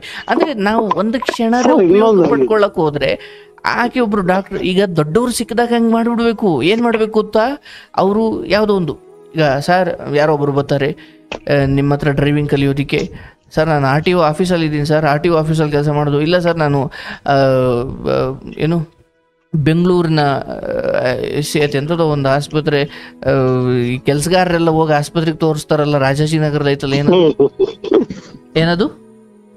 ಹೌದು ಸರ್. ಇವಾಗ ಕೇಳಿಸ್ಕೊಳ್ಳಿ, ನಮ್ಮ ಹತ್ರ ಅಂತ ದೊಡ್ಡ ದೊಡ್ಡ ವ್ಯಕ್ತಿಗಳು ಜಾಗದ ಸ್ಥಾನದಲ್ಲಿರೋರು ಬಂದಾಗ ಏನು ಮಾಡಬೇಕು ಬುದ್ಧಿವಂತಿಕೆಯಿಂದ ಅಂದರೆ, 10 ರೂಪಾಯಿ ಕೊಡಿ ಸರ್, ಸರ್ ಒಂದು 100 ರೂಪಾಯಿ ಕೊಡಿ ಸರ್ ಅಂತ ಕೇಳಿ ಸ್ನೇಹ ಹಾಳು ಮಾಡ್ಕೊಳ್ಳೋದ್ರ ಬದಲು ಅವ್ರು ನಂಗೆ ಉಳಿಸ್ಕೊಂಡಿರ್ಬೇಕು.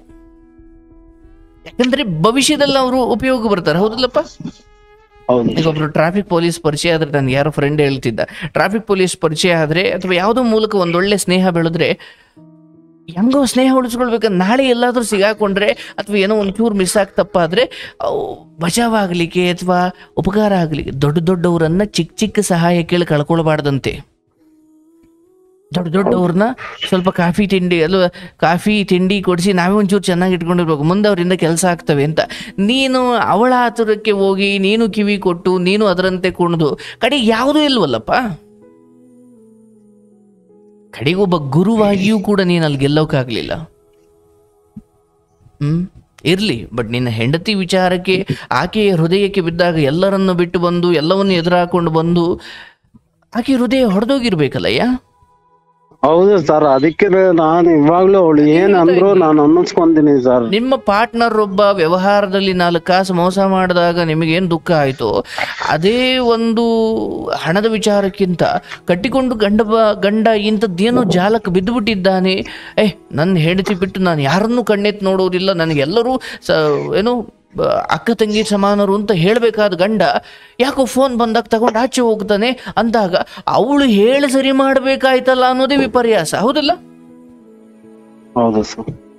ಯಾಕಂದ್ರೆ ಈಗ ನೋಡಪ್ಪ, ಈಗ ಆಯ್ತು ನಿನ್ನ ಕತೆ ಮುಂದೆ ಕೇಳ್ತೀರಿ, ಬಟ್ ಇಲ್ಲಿವರೆಗೂ ನನಗೇನು ಅನ್ಸಿದ್ದು, ನೀವಷ್ಟೆಲ್ಲ ಕಷ್ಟಪಟ್ಟುಕೊಂಡು ಬಂದ್ರಿ, ಅಕ್ಕ ತಂಗಿದಿರಿಗೆ ನೆರವಾದ್ರಿ, ಜವಾಬ್ದಾರಿ ಹೊತ್ಕೊಂಡು ಬಂದ್ರಿ, ಪ್ರೀತಿ ಮಾಡಿದ್ರಿ, ಮದುವೆ ಮಾಡಿದ್ರಿ ಅಥವಾ ಮದುವೆ ಆದ್ರಿ, ಆಯಿತು.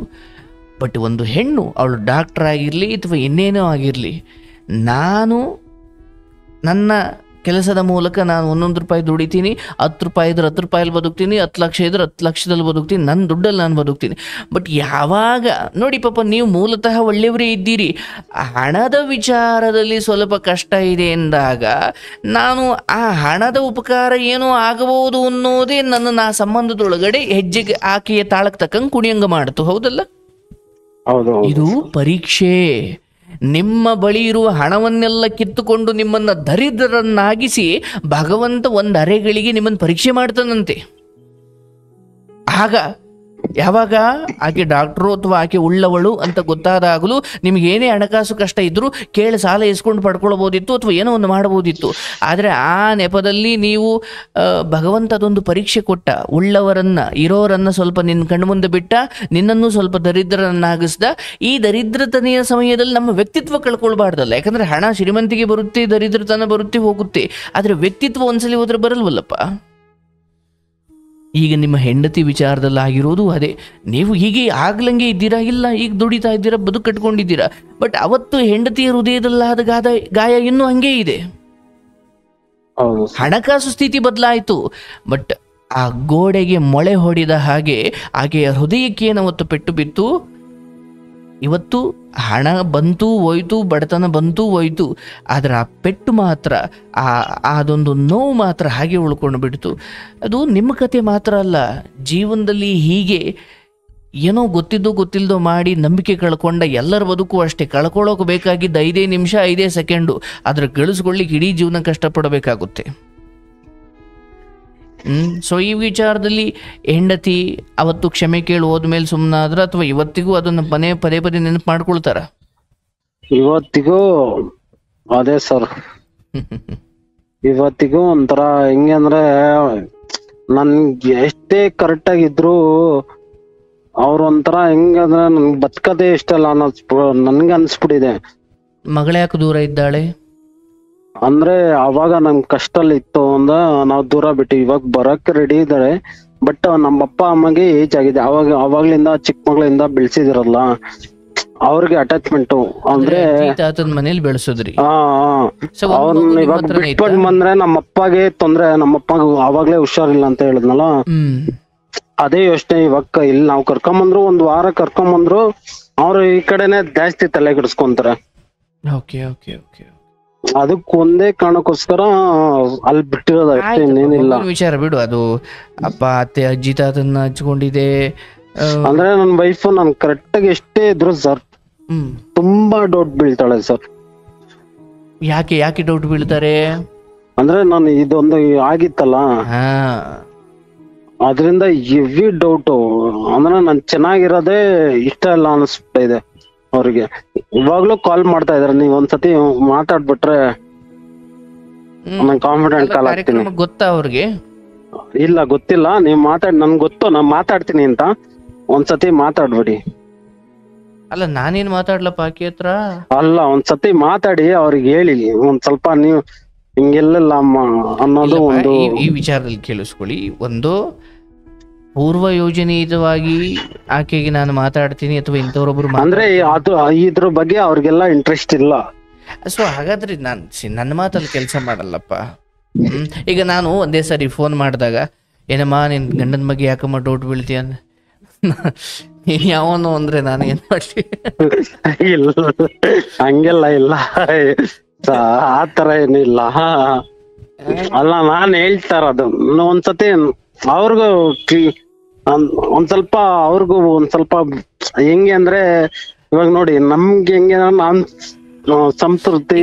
ನಂದೊಂದು ಮಾತು ಕೇಳಪ್ಪ, ಈಗ ನಂದೊಂದು ಮಾತು ಕೇಳಿ. ಈಗ ವಿಷಯ ಹೇಳೋದು ಹೌದು, ನಾನೇನು ಹೇಳೋಕ್ ಭಯ ಇಲ್ಲ ಅಥವಾ ಹೇಳೋದ್ರ ಬಗ್ಗೆ ನನಗೇನಿಲ್ಲ. ಆದ್ರೆ ಯಾವಾಗಲೂ ಅರ್ಥ ಮಾಡ್ಕೋ, ಒಂದು ವಿಚಾರವನ್ನ ಯಾರು ಹೇಳ್ತಿದ್ದಾರೆ ಅಂತ ಗೊತ್ತಿದ್ದಾಗ ಅದನ್ನ ಸ್ವೀಕಾರ ಮಾಡೋ ರೀತಿ ಬೇರೆ, ಯಾರೋ ಹೇಳ್ತಿದ್ದಾರೆ ಅಂದಾಗ ಸ್ವೀಕಾರ ಮಾಡೋ ರೀತಿ ಬೇರೆ. ಈಗ ಒಬ್ಬ ನಿನ್ ಮನೇಲಿ ನಾನು ಹೇಳೋದು ಕೇಳಿಸ್ಕೊಳಪ್ಪ, ನಿಂಗೆ ಕ್ಲಾರಿಟಿ ಸಿಗುತ್ತೆ, ಕೇಳಿಸ್ಕೊಳಪ್ಪ. ಇದಾದ್ಮೇಲೂ ನೀನು ಮಾತಾಡೋದ್ರೆ ನಾನು ಮಾತಾಡ್ತೀನಿ, ನಾನು ಹೇಳೋದು ಕೇಳಿಸ್ಕೊ. ಈಗ ನೀನ್ ಮನೇಲಿ ಕೂತಿದೀಯಪ್ಪ, ಯಾರೊಬ್ಬ ಸುಮ್ಮನೆ ಬಂದ, ಏಯ್ ಬರೋ ನನ್ನ ಜೊತೆ, ಬರೋ ನನ್ನ ಜೊತೆ ಹೋಗೋಣ. ಏಯ್ ನೀನು ಯಾರು ನನ್ನನ್ನು ಕರೆಯೋಕೆ? ನಾನು ಬರಲ್ಲ. ಈಗ ನೀವೆಲ್ಲ ಹೊರಗಡೆ ಒಂದು ತಪ್ಪು ಮಾಡಿ ಬಂದಿದ್ದೀರಾ, ಮನೇಲಿ ಕೂತಿದ್ದೀರಾ, ಯಾರೋ ಒಬ್ಬ ಬಂದ, ಏಯ್ ಬರೋ ನನ್ನ ಜೊತೆ. ನೀವು ಹೋಗಲ್ಲ, ಏಯ್ ನಾನ್ಯಾಕೆ ಬರ್ಬೇಕು ಹೋಗು ಅಂತೀಯ. ಅದೇ ಒಬ್ಬ ಪೊಲೀಸ್ ಬಂದು ಕರ್ದ, ಏಯ್ ಬರ್ತೀಯೋ ಬರ್ಲೋ ದೊಣ್ಣೆ ತಗೊಂಡು ಹೋದ್ರೆ ನೀವೇ ಹೋಗಿ ಮೇಲೆ ಕೂತ್ಕೊಳ್ತೀರ. ಅಗದಿ ನೀವೇ ಹೋಗಿ ಮೇಲೆ ಏನು ಸೀಟ್ ಮೇಲೆ ಕೂತ್ಕೊಂಡು ನಡ್ರಿ ಸರ್ ಅಂತೀರ. ಅಂದ್ರೆ ಪೊಲೀಸ್ ಬಂದು ಕರೆದಿದ್ದಕ್ಕೂ ಯಾರೋ ಬಂದು ಕರೆದಿದ್ದಕ್ಕೂ ನಿಮ್ಮ ರಿಯಾಕ್ಷನ್ ಬೇರೆ ಇತ್ತು, ಹೌದಲ್ಲ? ಹೌದು. ಈಗ ಬಸ್ಗೆ ಹತ್ತಿದ್ದೀರಾ, ಯಾರೋ ಪಕ್ಕದಲ್ಲಿ ಕೂತಿರೋ ಟಿಕೆಟ್ ಕೊಡ್ರಿ ಅಂದ್ರೆ ನೀವು ತಗೊಳ್ಳಲ್ಲ. ಅದೇ ಕಂಡಕ್ಟರ್ ಬಂದು ಟಿಕೆಟ್ ತಗೊಳ್ರಿ ಅಂದ್ರೆ ತಕ್ಷಣ ಕೊಡ್ತೀರಾ. ಹಾಗೆ ನಾನು ಯಾರು ನಾನು ದೊಡ್ಡ ಮನುಷ್ಯ ಅಂತ ಅಲ್ಲ, ಬಟ್ ಇದೊಂದು ಏನೋ ಒಂದು ವ್ಯವಸ್ಥೆ ಕಾರ್ಯಕ್ರಮ ಇದೆ, ಇವರೇನೋ ಹೇಳ್ತಾರೆ ಅಂತ ಗೊತ್ತಿದ್ದಾಗ ಆಕೆ ತಗೊಳ್ಳೋ ರೀತಿ ಬೇರೆ. ನಾನು ಸುಮ್ಮನೆ ಹೇಳಿದ್ರೆ ಅದು ಸುಮ್ಮನೆ ಪೊಳ್ಳಾಗ್ಬಿಡುತ್ತಪ್ಪ, ಪರಿಣಾಮ ಸರಿ ಇರೋದಿಲ್ಲ ಅದು. ಹಾಗಾಗಿ ಒಂದು ಆಕೆಗೆ ತಿಳಿಸಿ, ಇಲ್ಲ ನಾನು ಹಂಗೇನು ಹೇಳಿದ್ರೆ ಆಕೆ ಕೇಳೋವಷ್ಟು ಒಳ್ಳೆಯವಳಿದ್ದಾಳೆ ಅನ್ನೋದಾದ್ರೆ ನಾನು ಮಾತಾಡ್ತೀನಿ. ನಂಬಿಕೆ ಇದೆಯಾ? ನಾನು ಆಕೆಗೆ ನಾನು ಗೊತ್ತೇ ಇಲ್ಲ, ಬಟ್ ಆದ್ರೂ ನನ್ನ ಮಾತು ಕೇಳ್ತಾನೆ, ನಂಬಿಕೆ ಇದೆಯಾ? ಏನು ನೆಕ್ಸ್ಟ್ ಕೇಳ್ಬೋದು. ಆಯ್ತಪ್ಪ ಮಾಡಯ್ಯ, ನೋಡಬೇಡ. ಅದಕ್ಕೋಸ್ಕರ ಒಂದ್ second. The person you are speaking with has put your call on hold. Please stay on the line. ನೀವು ಮಾತನಾಡುತ್ತಿರುವ ವ್ಯಕ್ತಿಯು ನಿಮ್ಮ ಕರೆಯನ್ನು ಹೋಲ್ಡ್ನಲ್ಲಿ ಇಟ್ಟಿದ್ದಾರೆ, ದಯವಿಟ್ಟು ಮಾಡಿ ನೋಡಿ ಸರ್. ಹಲೋ ನಮಸ್ತೆ ತಾಯಿ. ಹೇಳಿ ಅಮ್ಮ, ನಾನು ಜ್ಞಾನಾಶ್ರಮದಿಂದ ಮಾತಾಡ್ತಿರೋದು. ನನ್ನ ಹೆಸರು ಶ್ರೀನಿವಾಸ್ ಅಂತ. ಓಕೆ, ಇದೊಂದು ಕಾರ್ಯಕ್ರಮ ತಾಯಿ, ಬಟ್ ನಿಮ್ಮ ಗಂಡ ಅವರು ಫೋನ್ ಮಾಡಿ, ಅಯ್ಯೋ ನನ್ನ ಹೆಂಡತಿ ಬಹಳ ಅನುಮಾನ ಪಡ್ತಾರೆ ಗುರುಗಳೇ ಅಂತಿದ್ರು. ಸೊ ನಿಮ್ಮನ್ನ ನಾನು ಒಮ್ಮೆ ಮಾತಾಡಿಸ್ಬೇಕು ಉಂಟು. ಪಾಪ ಅವ್ರ ತಪ್ಪಿಲ್ಲ ಅಂತ ಅಲ್ಲ, ಬಟ್ ನೀವು ಅನುಮಾನ ಪಡೋದಿಕ್ಕೆ ಅಷ್ಟೊಂದು ಗಾಯ ಆಗಿದೆ ಅಂತ ನನಗೆ ಗೊತ್ತವ, ಬಟ್ ಕ್ಷಮಿಸ್ಬೇಕು ಅಂತ ಅನ್ಸಿಲ್ವಾ ಯಾವತ್ತು? ಕ್ಷಮಿಸಿದ್ದು ಆಗಿದೆ, ಮತ್ತೆ ಅವ್ರು ಮಾಡಿದ್ದೇ ಮಾಡ್ತಾರೆ. ಎಷ್ಟ್ ಸತಿ ಅಂತ ಒಂದ್ಸತಿ ಕ್ಷಮಿಸ್ಬೋದು, 2 ಸತಿ ಕ್ಷಮಿಸ್ಬೋದು. ಮಾಡ್ತಿದ್ದಾರಾ? ಮತ್ತೆ ಅದೇ ತಪ್ಪು ಮಾಡ್ತಿದ್ದಾರಾ? ಆಲ್ರೆಡಿ 3-4 ಸತಿ ಆಯ್ತು, ಇವಾಗ ಗೊತ್ತಿಲ್ಲ. ಈಗ ನನ್ನ ಪ್ರಶ್ನೆ, ಅದೇ ಹುಡುಗಿನೋ ಅಥವಾ ಬೇರೆ ಹುಡುಗಿನೋ? ಗೊತ್ತಿಲ್ಲ ಸ್ವಾಮಿ. ಇರೋದು ಓಪನ್ ಆಗಿ ಮಾತಾಡಪ್ಪ. ಇಲ್ಲಪ್ಪ, ಧೈರ್ಯವಾಗಿ ಮಾತಾಡವ. ಒಂದ್ ನೋಡು ತಾಯಿ, ನೀನ್ ಕ್ಷಮಿಸದೆ ಹೋದ್ರು ಅಥವಾ ಆತ ಎಲ್ಲೋ ಕೆಟ್ಟ ದಾರಿಯಲ್ಲಿ ಹೋದ್ರು ಹೋಗದೆ ಹೋದ್ರು ಬದುಕು ಸಾಕ್ತಾನೆ ಇದೆ. ಪ್ರತಿ ಕ್ಷಣ ನಾವು ಸಾವಿಗೆ ಹತ್ರ ಆಗ್ತಾ ಇದ್ದೀವಿ. ಬಟ್ ಅಲ್ಟಿಮೇಟ್ಲಿ ನೀನೊಂದು ನಂಬಿಕೆ ಇಡವ. ಈಗ ನೀನು ಫೋನ್ ಚೆಕ್ ಮಾಡ್ಬೋದು, ಅದು ಮಾಡ್ಬೋದು, ಇದು ಮಾಡ್ಬೋದು, ಏನು ಅಂತಿಮವಾಗಿ ನೀನು ಏನು ಚೆಕ್ ಮಾಡಿದಾಗಲೂ ನಿನಗೆ ದುಃಖ ಆಗ್ತಿದೆ ಹೊರತು ಏನೂ ಲಾಭ ಇಲ್ಲ ಅದರಿಂದ. ಹೌದಲ್ಲವ? ಅಂದರೆ ನೀನು ಹೊಸ ಹೊಸ ವಿಚಾರ ನಿನಗೆ ಗೊತ್ತಾದಷ್ಟು ಹೃದಯ ಒಡೆದೋಗ್ತಾನೆ ಇದೆ ಹೊರತು ಏನೂ ಆಗ್ತಾ ಇಲ್ಲ ಅಲ್ಲಿ. ಈ ಮನುಷ್ಯ ನಿಯತ್ತಾಗಿ ಅವತ್ತು ಆ ಹೆಣ್ಮಗಳು ಆಸೆ ಪಟ್ಲು ಅಥವಾ ಅವಳು 1000 ಇರ್ಬೋದು, ಈತ ಇಲ್ಲಪ್ಪ ನನ್ನ ಹೆಂಡತಿ ಇಷ್ಟೊಂದು ಸಂಘರ್ಷ ಮಾಡಿಕೊಂಡು ಅವ್ರ ಮನೆಯವರು ಎದುರಾಕೊಂಡು ನನ್ನ ಬದುಕಿಗೆ ಬಂದಿದ್ದಾಳೆ, ನಾನು ಆಕೆಯನ್ನು ಹೊರತುಪಡಿಸಿ ಬೇರೆ ಹೆಣ್ಮಗಳನ್ನ ಆಗ ನೋಡಲ್ಲ ಅಂತ ಹೇಳಬೇಕಿತ್ತು. ಬಟ್ ಏನೋ ಈತನಿಗೆ ಬುದ್ಧಿ ಇರಲಿಲ್ಲ, ಆಯಿತು. ಬಟ್ ಈಗ ಆತ ಅವತ್ತು ಯಾಕಂಗೆ ಮಾಡಿದೆ ಅಂತ ನಂತ ಹೇಳ್ತಿದ್ದರೋದು ಅವ್ರು ಏನು ಹೇಳ್ತವ್ರೆ, ಗುರುಗಳೇ ಅವತ್ತು ಬಹಳ ಹಣಕ್ಕೆ ಕಷ್ಟ ಇತ್ತು, ಆಕೆಂದೇನು ಉಪಕಾರ ಆಗ್ಬೋದು ಅಂತ ನಾನು ಹಾಗೆ ನಡ್ಕೊಂಡೆ ಅಂತ. ನಿಮ್ಗನ್ಸುತ್ತಾ ಆತ ಹೇಳೋ ಮಾತು ಸತ್ಯನಾ? ಇಲ್ಲ. ಅಥವಾ ಆ ಕೆಟ್ಟ ಗುಣ ಇವರಲ್ಲಿ ಇದೆಯಾ? ಅದೇ ಗೊತ್ತಿಲ್ಲ. ಗೊತ್ತಿಲ್ಲದೆ ನೀನ್ ಹೇಗವ ಮತ್ತೆ ಅನುಮಾನ ಪಡ್ತೀಯ? ಈಗ ನಿನ್ನ ಮಕ್ಳು ಎಷ್ಟು ಜನವ ನಿನ್ಗೆ? 2. ಓಕೆ. ಕೆಲ್ಸಕ್ಕೆ ಹೋಗ್ತೀರಾ ನೀವು? ಕರೆಕ್ಟಾಗಿ ಮಾತಾಡು ಬುಚ್ಚು. ಕೆಲ್ಸಕ್ಕೆ ಹೋಗ್ತೀರಾ? ಕರೆಕ್ಟ್ ಆಗಿ ತಾನೇ ಮಾತಾಡ್ತಾ ಇದ್ದೀನಿ. ಇಲ್ಲ, ಮನೇಲೇ ಇರ್ತೀನಿ. ಮನೇಲಿ ಇರ್ತೀರಾ? ಅವ್ರ ಮನೆಯವ್ರು ಇನ್ನೂ ನಿಮ್ ಜೊತೆ ಚೆನ್ನಾಗಿದ್ದಾರ, ಖುಷಿಯಾಗಿದ್ದಾರ, ಅಥವಾ ನಿಮ್ಮ ಅಪ್ಪ ಅಮ್ಮ ಚೆನ್ನಾಗಿ ಮಾತಾಡ್ತಾರ ನಿಮ್ ಜೊತೆ? ಚೆನ್ನಾಗಿ ಮಾತಾಡ್ತಾರೆ ಇವಾಗೆಲ್ಲ. ಈ ವಿಷಯದಲ್ಲಿ ನಿಮ್ ತಂದೆ ತಾಯಿ ಇವ್ರಿಗೆ ಏನಾದ್ರು ಬುದ್ಧಿ ಹೇಳ್ಯಾರ? ಅವ್ರ ಮುಂಚೆ ಎಲ್ಲ ಹೇಳಿದಾರೆ. ಇವಾಗೆಲ್ಲ ನಾನು ಅವ್ರ ಹತ್ರ ಏನು ತೋರಿಸ್ಕೊಳಕ್ ಹೋಗಲ್ಲ, ಇನ್ನು ಹೇಳ್ಕೊಳ್ಳೋದು ಇಲ್ಲ. ಸೊ ಇವ್ರನ್ನ ಪ್ರತಿದಿನ ಫೋನ್ ನೋಡೋದು, ಎನ್ಕ್ವೈರಿ ಮಾಡೋದು ಈಗಲೂ ಮಾಡ್ತೀರಾ? ಪ್ರತಿದಿನ ಇವ್ರು ಏನಾದ್ರು ಎಲ್ಲಿಗೆ ಹೋಗಿದ್ದಾರೆ, ಏನ್ ಮಾಡ್ತಿದ್ದಾರೆ ಅನ್ನೋ ಕುತೂಹಲ ಈಗಲೂ ಇರುತ್ತಾ ನಿಮ್ಗೆ? ಪ್ರತಿದಿನ ಇರಲ್ಲ, ಯಾವಾಗ್ಲಾದ್ರೂ ಫೋನ್ ಅಟೆಂಡ್ ಮಾಡಿಲ್ಲ, ಇಲ್ಲಾಂದ್ರೆ ಏನಾದ್ರು ಆತರ ನಡ್ಕೊಂಡಾಗ ಅನ್ಸುತ್ತೆ ಅಷ್ಟೇನೆ. ಯಾವಾಗ್ಲೂ ಇಲ್ಲ, ಯಾವಾಗ್ಲಾದ್ರೂ. ಬಟ್ ಒಂದು ಸಾರಿ ನಿನ್ಗೆ ಅನ್ಸಲ್ವನವ ಈತ ಕೂಡ ಕ್ಷಮೆಗೆ ಅರ್ಹ ಅಂತ ಯಾವತ್ತೂ ಅನ್ಸಿಲ್ವಾ? ಅದು ಒಂದ್ಸತಿ ಅಲ್ಲ, 3-4 ಸತಿ ಸಗಣಿನ ತುಳಿದ್ಬಿಟ್ಟು ಅವ್ರು ಮತ್ತೆ ತುಳಿದಂಗ ಇರ್ತಾರ ಅಂತ ಅಷ್ಟೇ. ನೀನು ಒಂದ್ಸತಿ ತುಳಿದಿದ್ ನೋಡಿದ್ದೀಯಾ? ಆದ್ರೆ ಅರ್ಥಾತ್ ನೀನು ಒಂದು ದಿವಸ ಹೋಮ್ವರ್ಕ್ ಬರ್ಕೊಂಡು ಬಂದಿಲ್ಲ ಅಂದಾಗ ಮೇಷ್ಟ್ರು 3ನೇ ದಿವಸನೂ 6ನೇ ದಿವಸನೂ ಹೋಮ್ವರ್ಕ್ ತೋರ್ಸೋಕ್ಕಿಂತ ಮುಂಚೆ ನೆನ್ನೆ ನೀನು ಬರ್ದಿರ್ಲಿಲ್ಲ ಅನ್ನೋದನ್ನೇ ಮುಖ್ಯವಾಗಿರಿಸ್ಕೊಂಡು ಹೊಡಿತಾ ಹೋದ್ರೆ ಅದಕ್ಕೊಂದು ಕೊನೆ ಇದೆಯನ್ನವ? ಹೌದಾ?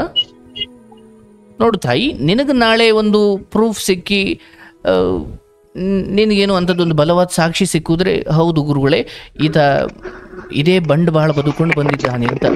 ಬಟ್ ನೀನು ಹಳೆ ವಿಚಾರ ನಿನಗೆ ನೋವಾಗಿದೆ, ನಾನು ಆತನಿಗೆ ಇಷ್ಟೊತ್ತು ಬೈದಿದ್ದೀನಿ, ಆದರೆ ಹಳೆ ವಿಚಾರ ಇಟ್ಕೊಂಡು ನೆನ್ನೆ ಹೋಮ್ವರ್ಕ್ ಬರ್ದಿಲ್ಲ ಅಂತ ಇವತ್ತು ಅದನ್ನು ಮಾತಾಡಬೇಡಬೇಕಂದ್ರೆ ಕಷ್ಟಪಟ್ಟು ಎಲ್ಲವನ್ನು ಎದುರಿಸಿ ಬದುಕಂಡು ಕಟ್ಕೊಂಡು ಬಂದಿದ್ದೀರಾ. ಇಲ್ಲಿ ಈತ ತಪ್ಪಾಗಿದೆ.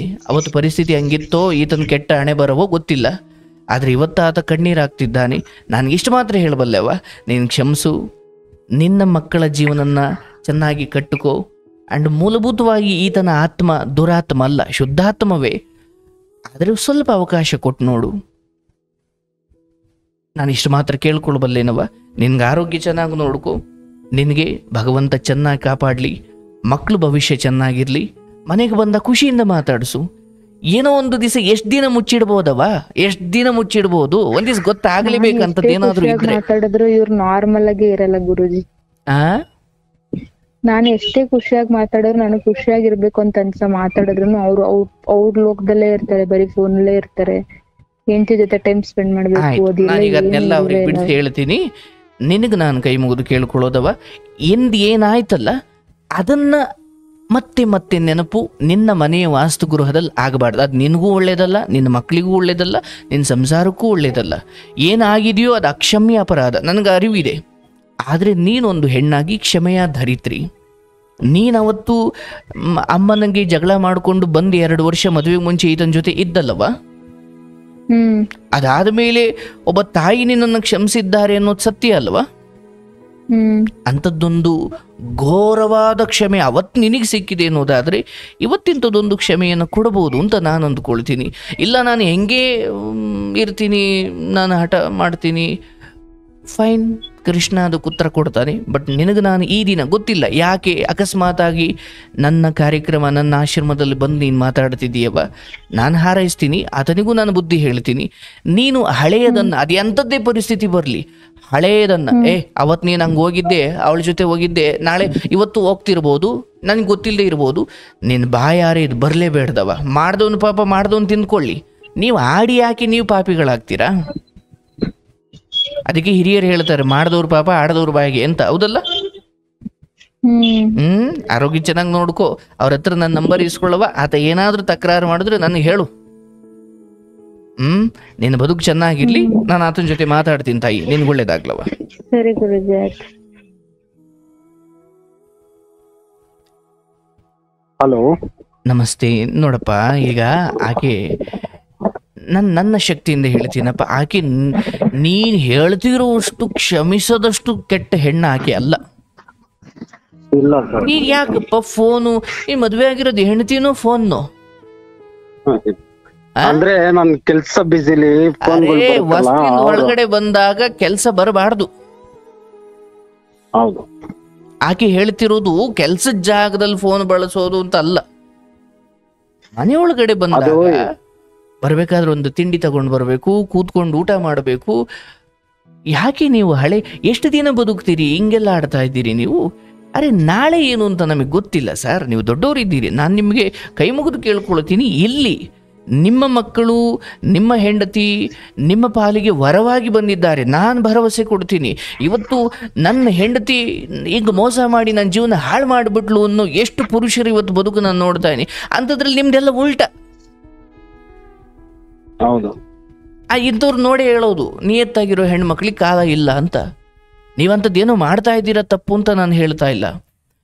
ಬಟ್ ನಾನು ಹೇಗೆ ಅತ್ಯುತ್ತಮ ವಿದ್ಯಾರ್ಥಿ ಅಂತ ಪರೀಕ್ಷೆ ಬರೆದು ನಿರೂಪಿಸ್ತೀನೋ, ಹಾಗೆ ನಾನೊಬ್ಬ ಅತ್ಯುತ್ತಮ ಗಂಡ ಅಂತ ಆಕೆಗೆ ಭರಪೂರ ಪ್ರೀತಿಯನ್ನು ಕೊಟ್ಟಷ್ಟೇ ನಿರೂಪಿಸಬಹುದು. ನಾನೇನು ಮಾಡ್ತಿಲ್ಲ, ನಾನು ಯಾಕೆ ಆಕೆ ಹತ್ರ ಮಾತಾಡಬೇಕು ಅಂತ ನೀವು ಸುಮ್ಮನಿದ್ರೆ ಆಕೆ ಏನು ದೇವ್ರ ಅದನ್ನ ಅರ್ಥ ಮಾಡ್ಕೊಳ್ಳೋಕೆ? ದಯವಿಟ್ಟು ಭಗವಂತ ಒಂದೊಂದು ತುತ್ತಿಗೂ ಕಷ್ಟ ಕೊಟ್ಟ, ಇವತ್ತು ಹಾಗೆ ಇಟ್ಟಿಲ್ಲ. ನಂದು ಏನ್ ಗೊತ್ತಾ, ಅವರು ವಿತ್ತಿನ ಎಲ್ಲಾ ರೆಕಾರ್ಡ್ ಇಟ್ಕೊಂಡಿದ್ದಾರೆ, ಕೇಳಿಸ್ಕೊಳ್ಳಿ. ನನ್ ತೊಂದ್ರೆ ಇಲ್ಲ. ಬಟ್ ಅದೇನು ಅಂದ್ರೆ, ಇವಾಗ ಸ್ಟೂಡೆಂಟ್ಸ್ ಇರ್ತಾರೆ, ಅವ್ರ ಮುಂದೆ ವಿಡಿಯೋ ಕಾಲ್ ಮಾಡ್ತಾರೆ, ಟಕ್ಕಂತ ನಾನು ಮಾತಾಡಕ್ ಆಗಲ್ಲ. ನೋಡಪ್ಪ, ನಾನು ಇಲ್ಲಿ ಹೇಳ್ತೀನಿ, ನಿನ್ನ ಕರ್ತವ್ಯದ ಸಮಯದಲ್ಲಿ ಆಕೆಯ ಕರೆಗಳಿಗೆ ಉತ್ತರ ಕೊಡ್ಲಿಕ್ಕೆ ಹೋದಾಗ ನೀನು ಇನ್ನೊಬ್ರು ಜೀವನದಲ್ಲಿ ಆಟ ಆಡ್ಬಿಡ್ತೀರ. ಒಬ್ಬ ಡ್ರೈವಿಂಗ್ ಕಲಿಸ್ಕೊಡ್ಬೇಕಾದ್ರೆ ನೀನು ಏಕಾಗ್ರತೆ ಇರ್ಬೇಕಲ್ಲಪ್ಪ.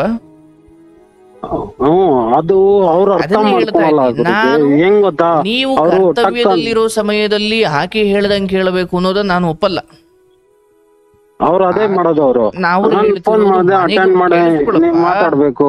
ಕೇಳಿಸ್ಕೊಳಪ್ಪ, ಮನೆಗೆ ಬಂದಾಗ ನೀನು ಗಂಡನಾಗಿ ಪ್ರೀತಿಯಿಂದ ಲವಲವಿಕೆಯಿಂದ ಒಳಗೊಳ್ಳುವ ಬುದ್ಧಿ ನಿಂದಿಲ್ಲ, ಬೇರ್ಪಟ್ಟು ಒಳ್ಳೆ ಸನ್ಯಾಸಿ ತರ ಬೇರೆ ಕೂತ್ಕೊಳ್ತಾರೆ ಅಂತ ನಾನು ಹೇಳ್ತಾ ಇರೋದು. ನೀವು ಮಧ್ಯಾಹ್ನ ಊಟಕ್ಕೆ ಬಿಟ್ಟಾಗ ಇದು ನೋಡಿ ಹೇಳ್ಕೊಡೋ ಪರಿಸ್ಥಿತಿ ಬಂತಲ್ಲ ಅನ್ನೋದು ವಿಚಿತ್ರ. ಎಲ್ಲೆಲ್ಲಿ ಬಿಡುವಾಗುತ್ತೋ ನಿಮ್ಗೋಸ್ಕರ ಕಾಯ್ತಿರೋ ಜೀವಗಳನ್ನ ಸ್ಮರಣೆ ಮಾಡ್ಕೊಳ್ಳಿ. ನಾನು ಒಂದ್ ಹೇಳ, ಅದೇನಾಗಿದೆ ನಾನು 2 ಕಡೆ ಕೆಲಸ ಮಾಡ್ತೀನಿ, ಒಂದ್ ಕಡೆ ಕೆಲಸ ಮಾಡಲ್ಲ. ನಮ್ ಬೆಳಿಗ್ಗೆ 5 o'clock ಇದ್ರೆ ನನ್ ಮನೆಗೆ ಹೋಗೋದೇ 9 o'clock. ಅದು ಅವ್ರಿಗೆ ಏನ್ ಗೊತ್ತಾ ಅಂದ್ರೆ, ನಾನು ಕೆಲಸ ಮಾಡ್ತಾ ಇದೀನಿ, ದುಡಿತಾ ಇದೀನಿ ಅಂದ್ರೆ ಫ್ಯಾಮಿಲಿ ಗೊತ್ತಾರ. ನಂದು ಬಿಸ್ನೆಸ್ ನೆಕ್ಸ್ಟ್ ಏನೋ ಇಂಪ್ರೂವ್ ಮಾಡ್ಕೊಂಡು ಹೋಗೋಣ ಅನ್ಕೊಂಡೆ, ನಾನ್ ಏನೋ ಬಿಸ್ನೆಸ್ ಮಾಡೋಣ ಅನ್ಕೊಂಡು ಇವಾಗ ಕೆಲಸ ಮಾಡ್ಕೊಂಡಿದೀನಿ.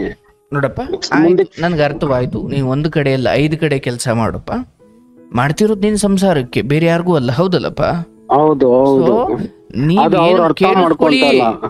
ಕೇಳಿಸ್ಕೊಳಪ್ಪ, ನೀವು ಏನು ಮಾಡ್ತಾ ಇದ್ದೀರಿ ಸ್ವಯಂ ಅದು ನೀವೇ ಕಟ್ಟಿಕೊಂಡಿರುವ ಒಂದು ಸಂಸಾರದ ನಾಳೆಗಳಿಗೆ ಹಾಗೂ ಸಂಸಾರವನ್ನ ಚೆನ್ನಾಗಿ ನಡೆಸಲಿಕ್ಕೆ. ಹೌದು, ನೀವು ಕೆಲಸದ ಸಮಯದಲ್ಲಿ ಆಕೆ ಒಳ್ಳೆ ಹೊಸ ಲವ್ವರ್ಸ್ಗಳ ಥರ, ಹಾಗೇನು ಮದುವೆ ಆಗಿರೋರ ಥರ ಯಾವಾಗಲೂ ಕೆಲಸ ಬಿಟ್ಟು ಮಾತಾಡು ಅಂತ ಹೇಳೋದು ಆಕೆದು ತಪ್ಪಾಗುತ್ತೆ. ನಾನು ಇಷ್ಟು ಮಾತ್ರ ಹೇಳಬಲ್ಲೆ, ಹೊರಗಡೆ ಹೆಂಡತಿ ಫೋನ್ ಮಾಡದೇ ಇರಲಿ, ನಿಯತ್ತಾಗಿರೋದು ನಿನ್ನ ಕೆಲಸ. ನೋಡಪ್ಪ, ಇದು ಕೆಲಸದ ಪ್ರಶ್ನೆ ಅಲ್ಲ, ಇದು ಕೇವಲ ನಿಯತ್ತಿನ ಪ್ರಶ್ನೆ. ಯಾಕಂದ್ರೆ ಒಮ್ಮೆ ಹಾದಿ ತಪ್ಪಿದ ಗಂಡ ಮತ್ತೆ ಹಂಗೆ ಇರ್ಬೋದೇನೋ ಅನ್ನೋದು ನಿಮ್ಮ ಹೆಂಡತಿಗಲ್ಲಪ್ಪ, ಯಾವ ಹೆಂಡತಿಗೂ ಅದು ಸಹಜವಾದ ಆಲೋಚನೆ, ಹೌದಲ್ಲ? ಹೌದು. ನಾಳೆ ನಿಮಗೂ ಮಕ್ಕಳಿದ್ದಾರೆ, ನಾಳೆ ಮಕ್ಕಳೆಲ್ಲ ಒಂದು ಕಡೆ ಮೆಸೇಜ್ ಮಾಡಿ ಸಿಗಾಕೊಂಡ್ಲು ಅಂದಾಗ, ಇಲ್ಲಪ್ಪ ನಾನು ಬಿಟ್ಟಿದ್ದೀನಿ ಅಂತ ಕೈ ತೊಳ್ಕೊಂಡು ಹೋಗಿ ರೂಮಿಗೆ ಕೂತ್ಕೊಂಡ್ರೆ ನಿಮಗೆ ಖಂಡಿತ ಆ ಕಡೆ ಕಣ್ಣು ಹೋಗುತ್ತೆ. ಕದ್ದಾದ್ರೂ ನೋಡ್ತೀರ ಮೊಬೈಲ್, ಏನು ಮಗಳು ಮೊಬೈಲ್ನ. ಯಾಕಂದ್ರೆ ಒಮ್ಮೆ ಹಂಗೆ ಮಾಡಿದ್ದಾಳೆ ಮತ್ತೆ ಮುಂದುವರಿಸಿರ್ಬೋದು ಅಂತ. ಇವನ್ ಆಕೆ ನಿಲ್ಸಿದ್ದಾಳೆ, ಬಟ್ ನಿಮ್ಮ ಮನಸ್ಸಿನ ಸಂದೇಶಕ್ಕೆ ಅದು ಕೊನೆ ಇಲ್ಲ.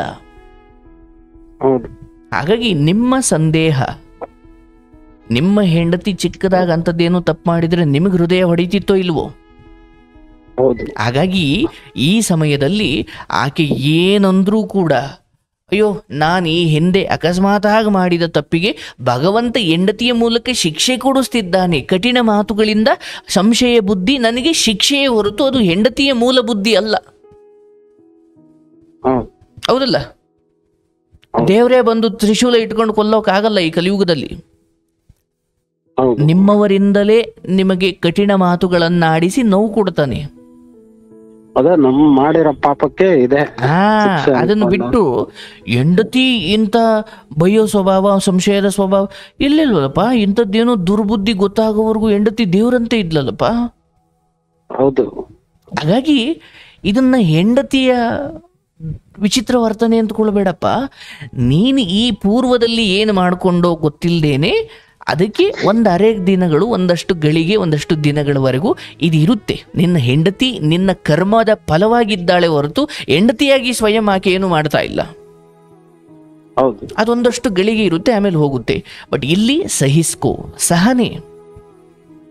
ಗುರುಗಳು ಹೇಳಿದ್ದಾರೆ, ಇದು ನನ್ನ ಹೆಂಡತಿ ಮಾತಾಡ್ತಿರುವುದಲ್ಲ. ನಾನು ಈ ಹಿಂದೆ ನನ್ನ ಹೆಂಡತಿಗೆ ಏನು ಸ್ವಲ್ಪ ಮಾನಸಿಕ ದ್ರೋಹ, ನಾನೇನು ಅವಳ ಜೊತೆ ಹೋಗಿ ಕೂತಿಲ್ಲ, ನಿಂತಿಲ್ಲ, ಮಲಗಿಲ್ಲ, ಬಟ್ ಮನಸ್ಸಿನಲ್ಲಿ ನಾನು ಅಂಥದ್ದೇನು ಭಾಗಿಯಾಗಿದ್ದು ಹೌದಲ್ಲ? ಹೌದು. ಯಾಕಂದ್ರೆ ತಪ್ಪು 3 ರೀತಿ.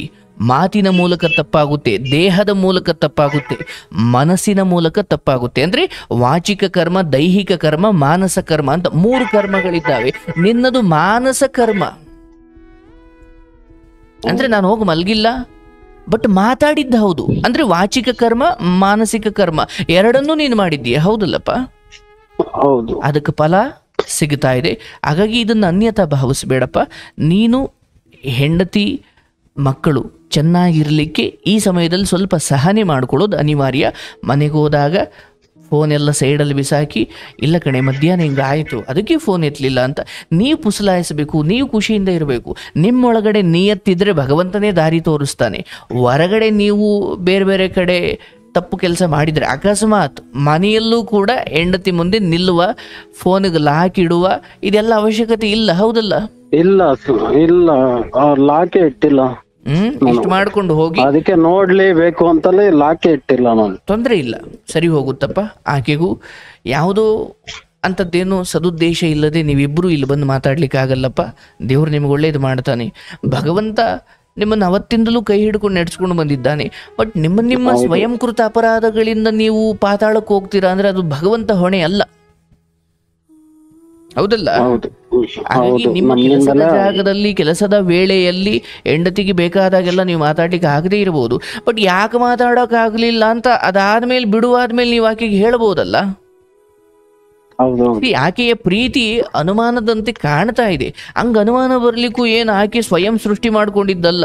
ನಿಮ್ಮ ಹಿಂದಿನ ಯಾವುದೋ ಕೆಟ್ಟ ನಡತೆಯನ್ನು ನೋಡಿ ಇವತ್ತು ಸ್ವಲ್ಪ ಮನ್ಸಲ್ಲಿ ಹಾಗೆ ಗಾಯ ಮಾಸಿ ಆದ್ರೂ ಅದೇ ಮನ್ಸಲ್ಲಿ ಸರ್, ಅವಳಿಗೆ ಏನ್ ಗೊತ್ತಾ, ಮೇನು ಅದು ಮನ್ಸಲ್ಲೇ ಅವಳಿಗೆ ಏನೋ ಮಾಡ್ತೀನಿ, ಅದನ್ನ ಬಟ್ಟೆಯ ಮೇಲಿನ ಕೊಳೆಯನ್ನ ರಿನ್ ಪೌಡರ್ ಹಾಕಿ ಸರ್ಫೆಕ್ಸಲ್ ಹಾಕಿ ತೊಳೆದಂಗ್ ತೊಳೆಯೋಕ್ ಆಗಲ್ಲಪ್ಪ.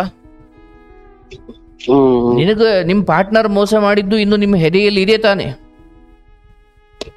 ವ್ಯಾವಹಾರಿಕ ಮೋಸ ತಡ್ಕೊಳ್ಬಹುದಪ್ಪ. ಪಕ್ಕ ಮಲಗದವರೇ ಬೆನ್ನಿಗೆ ಚೂರಿ ಹಾಕುದ್ರು ಅಂದ್ರೆ ಹೆಂಗಾಗ್ಬೇಕು?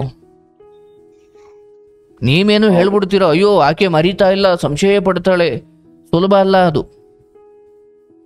ಆಕೆನೂ ಯಾವುದೋ ನಡತೆ ಗೆಟ್ಸ್ಕೊಂಡೆ ಹೆಣ್ಣು, ನೀನಲ್ದಿರ ಇನ್ನೊಬ್ಬ ಅನ್ನೋನಾಗಿದ್ರೆ ಇದೆಲ್ಲ ಮುಖ್ಯ ಅಲ್ಲ. ನಿನ್ನನ್ನೇ ದೇವ್ರು ಅಂದ್ಕೊಂಡಿರೋಳಗೆ ಅದು ನೋವಾಗುತ್ತಾನೆ. ಹೌದು. ಅದನ್ನು ನೀವು ಅರ್ಥಕೊಂಡು ಒಂದು ಮಾತು ಬಂದ್ರು ಪರವಾಗಿಲ್ಲ, ನಾನು ತಪ್ಪು ಮಾಡಿದ್ಕೆ ತಾನು ಹಿಂಗೆ ಅಂತಿರೋದು, ಹಿಂಗೆ ಅರ್ಥಕೊಂಡು ನೀವು ಹೋಗಬೇಕೇ ಹೊರತು ಅವಳು ಮರಿತಾ ಇಲ್ಲ ಸರ್ ನಾನು ಸರಿ ಇದ್ದೀನಿ. ನೀವು ಸರಿ ಇದ್ದೀರಾ ಸರಿ, ಬಟ್ ಆಕೆಯ ಹೃದಯ ನೋವ್ತಾ ಇದೆ, ಅದು ಪೆಟ್ಟಾಗಿದೆ, ಸಮಯ ಬೇಕು. ನೀವು ಸ್ವಯಂ ಒಬ್ಬ ಗಂಡನಾಗಿ ಅತ್ಯಂತ ಪ್ರೇಮಯುತ ವರ್ತನೆ, ಆಕೆ ಫೋನ್ ಮಾಡಿದಾಗ ರಿಂಗ್ ಆಗುತ್ತೆ, ಎತ್ತೋಕ್ಕಾಗಲಿಲ್ವ, ನೆಕ್ಸ್ಟು ಫೋನ್ ಮಾಡಿ ಹೇಳಿ ಹಿಂಗಿತ್ತು ಕಣೆ, ಅದಕ್ಕೆ ಮಾಡೋಕ್ಕಾಗಲಿಲ್ಲ, ಊಟ ಮಾಡ್ದ, ಮಕ್ಳೇನು ಮಾಡ್ತವ್ರೆ, ಸ್ಕೂಲಿಂದ ಬಂದ್ರ, ಫೈನ್. ಒಬ್ಬ ಗಂಡನಾಗದು ನಿಮ್ಮ ಕರ್ತವ್ಯ, ಅದು ನೀವು ಅತ್ಯದ್ಭುತವಾಗಿ ಮಾಡಬೇಕು ಸಾಯೋವರೆಗೂ ಕೂಡ. ಅದಕ್ಕೆ ಪರಿಹಾರ ಇದೇ ಹೊರತು, ಅಥವಾ ಈ ರೀತಿ ಪ್ರೀತಿಯಿಂದ ನಡ್ಕೊಳ್ಳೋದೇ ಹೊರತು ಅಯ್ಯೋ ಅವಳು ಅನುಮಾನ ಪಡೆದಳು ಸರ್ ಅದಕ್ಕೆ ನನಗೆ ಮನೆಗೆ ಹೋಗೋಕೆ ಬೇಜಾರು. ಫೋನನ್ನು ಎಷ್ಟಕ್ಕೆ ಬೇಕೋ ಅಷ್ಟಕ್ಕೆ ಬಳಸಿ. ನಿಮ್ಮ ದುಡಿಮೆ ಬಂದವರಿಗೆ ಕೆಲಸ ಕಲಿಸ್ಕೊಡೋದು, ಡ್ರೈವಿಂಗ್ ಕಲಿಸ್ಕೊಡೋದು ಅಷ್ಟೇ ಹೊರತು ಅವ್ರ ಜೊತೆ ಸಂಬಂಧ ಬೆಳೆಸ್ಲಿಕ್ಕಲ್ಲ. ಹೌದಲ್ಲ? ಹೌದು ಸರ್. ಅವರಿಗೂ ನಿಮಗೂ ಒಂದು ಲೈನ್ ಇದೆ, ಅದನ್ನು ದಾಟಿ ಹೋಗಬಾರ್ದು. ಅವರೇನೋ ಮೇಲು ಬಿದ್ದು ಬರಲಿ, ಬಟ್ ನಿಮ್ಮ ಲಿಮಿಟ್ ನಿಮಗೆ ಗೊತ್ತಿರಬೇಕು. ತಂದೆ ತಾಯಿನ ಚೆನ್ನಾಗಿ ನೋಡ್ಕೊಳ್ಳಿ. ಅಲ್ಲಿ ಅಪ್ಪ ಅಮ್ಮನ ಜೊತೆ ಬೆಳೀತಾ ಇರೋ ಮಗಳು ಆಕೆ ಅಲ್ಲೇ ಇರ್ಲಿ, ಖುಷಿಯಾಗಿರ್ಲಿ. ಹಾಗಾಗಿ ಹೋಗಿ ಅದನ್ನೇ ಕೇಳ್ಬೇಕು ಮೇನ್ ಅನ್ಕೊಂಡು. ಅದೇನೆ ಅವ್ರು ನಮ್ಮ ಅಪ್ಪ ಅಮ್ಮ ಸ್ವಲ್ಪ ಏಜ್ ಆಗಿದ್ದಾರೆ, ಇವ್ರು ಬಂದ್ಬಿಟ್ಟು ಇಲ್ಲಿ ಕರ್ಕೊಂಬ ಅಂತ ಇದ್ದಾರೆ. ಅವಾಗ್ಲಿಂದ 6 months ಇಂದ 8 months ಇಂದ ಅಲ್ಲಿ ಬಿಟ್ಟಿದ್ ನಾವು. ಅದಕ್ಕೆ ಅಲ್ಲೇ ಬೆಳಿಲೋ ಬೇಡ್ಬೋ ಅಂತ.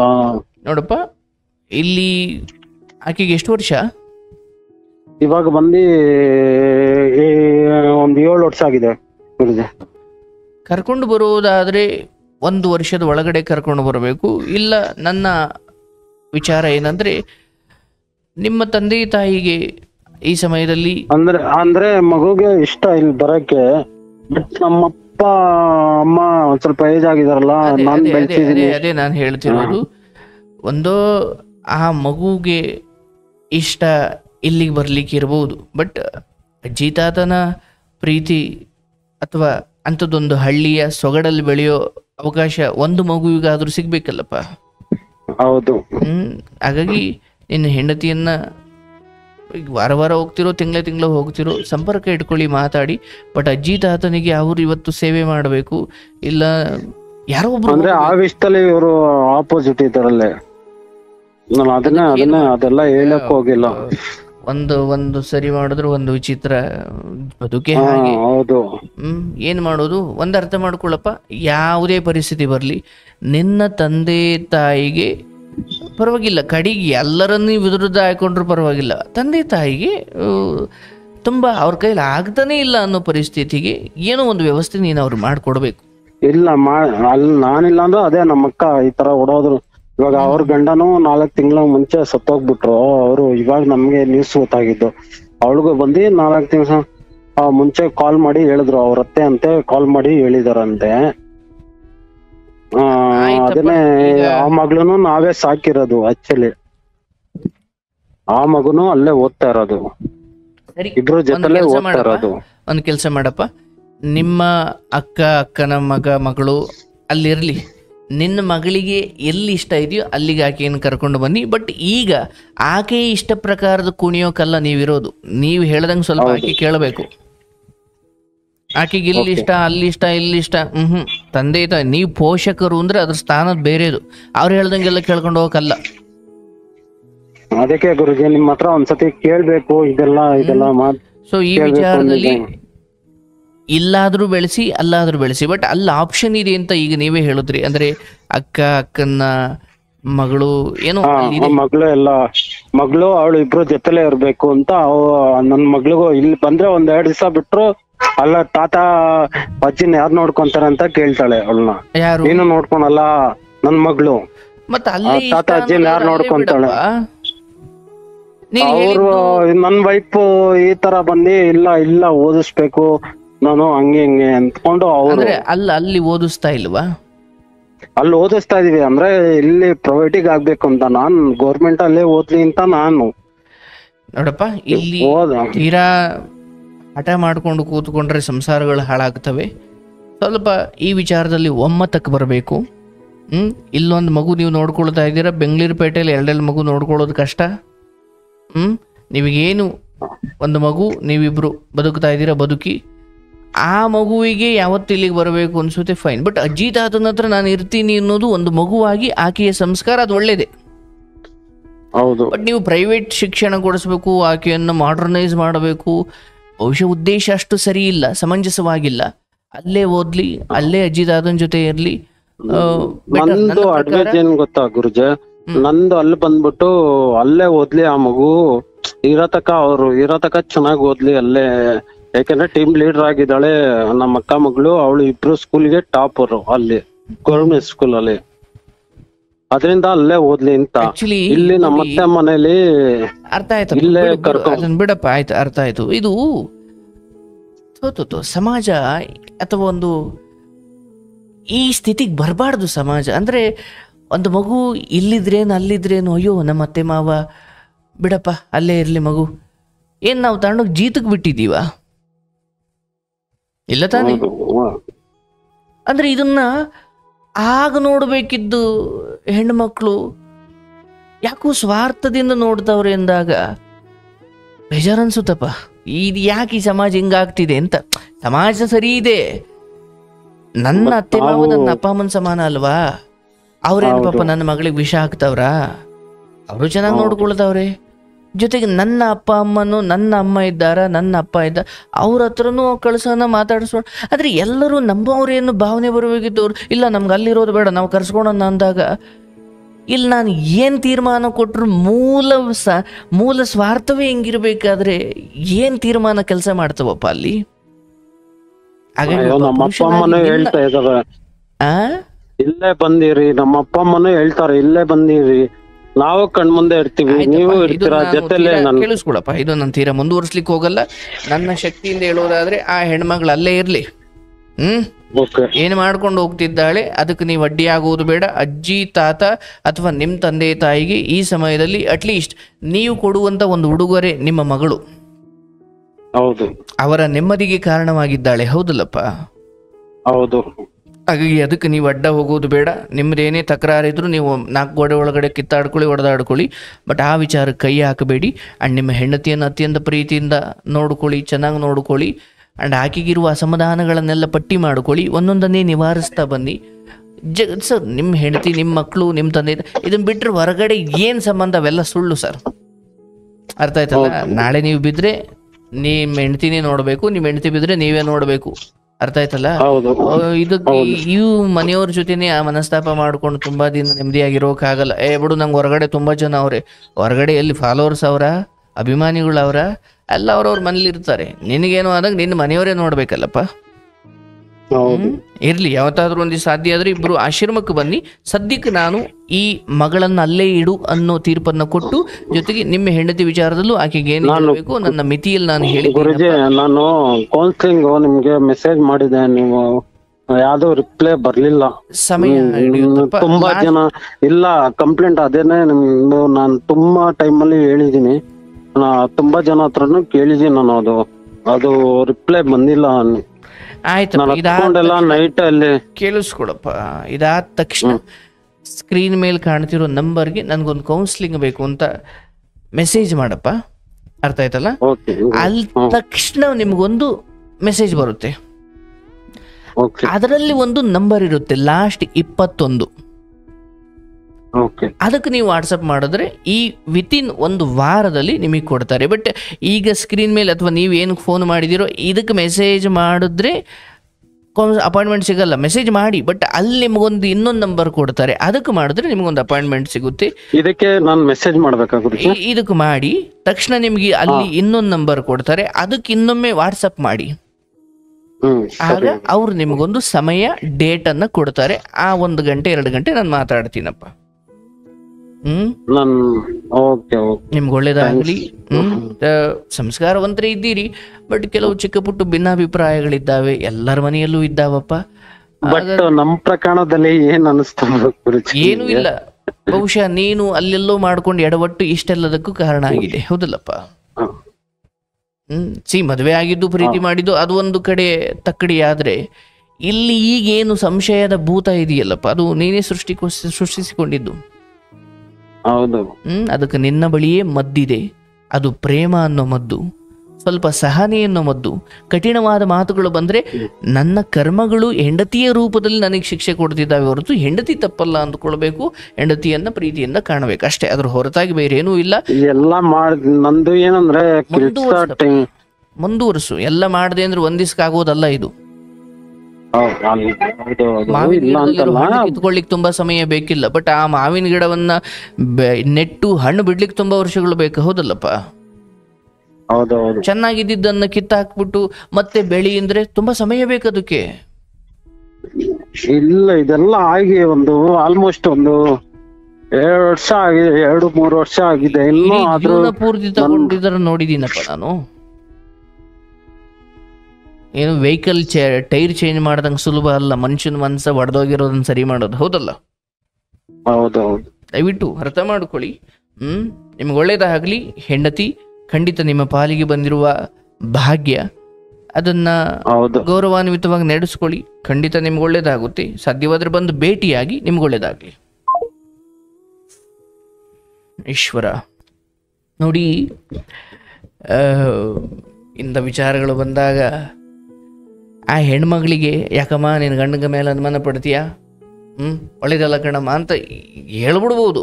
ಬಟ್ ಆಕೆ ಹೃದಯಕ್ಕೂ ನೋವಾಗಿದೆಯಲ್ಲ, ಭಾವನೆಗಳಿಗೆ ಪೆಟ್ಟಾಗಿದೆಯಲ್ಲ, ಸುಲಭ ಅಲ್ಲ ಅದು. ಒಳ್ಳೇದಾಗಲಿ ಇವ್ರಿಗೆ. ನಿನಗೆ ತಾಯಿ, ನನ್ನ ವೈಯಕ್ತಿಕ ಸಂದೇಶ ನಿನಗೋಸ್ಕರ ಹೇಳೋದು, ಬದುಕಲ್ಲಿ ಈ ಹಿಂದೆ ಹೇಗೆ ಬೆಳ್ಕೊಂಡು ಬಂದೆ ಗೊತ್ತಿಲ್ಲವ, ಆದರೆ 2 ಮಕ್ಕಳಿದ್ದಾವೆ. ಚಿಕ್ಕ ಚಿಕ್ಕ ತಪ್ಪುಗಳಿಂದ ಸಂಬಂಧಗಳನ್ನು ದೂರ ಮಾಡಿಕೊಳ್ಳೋದು ಬಹಳ ಸುಲಭ. ಬಟ್ ಕ್ಷಮಿಸಿ ಮತ್ತೆ ಎಲ್ರಿಗೂ ಬದುಕೋ ಹಕ್ಕಿದೆ, ಅವಕಾಶ ಇದೆ. ನಿನಗೊಂದು ಪ್ರೂಫ್ ಅಂತ ಸಿಗೋವರೆಗೂ ನೀನು ಮೇಲೆ ಹಳೆಯದನ್ನು ಇಟ್ಕೊಂಡು ಮಾತಾಡ್ಲಿಕ್ಕೆ ಆಗಲ್ಲವ, ಅದು ತಪ್ಪಾಗುತ್ತೆ. ಒಬ್ರು ಯಾಕೋ ನನಗೆ ಇಷ್ಟ ಆಗ್ತಾ ಇಲ್ವಾ, ನಗ್ನಗ್ತಾ ಬಂದ್ರಿ, ಊಟ ಮಾಡ್ರಿ, ಒಳ್ಳೇದಾಗ್ಲಿ ಅಷ್ಟೇ. ನಾವು ಮೇಲ್ ಬಿದ್ದು ಅವ್ರಿಗೆ ದುಃಖ ಕೊಟ್ಟು ನಾನು ಯಾಕೆ ಪಾಪಿ ಆಗಲಿ? ಯೋಚನೆ ಮಾಡಿ, ಒಳ್ಳೇದಾಗಲಿ.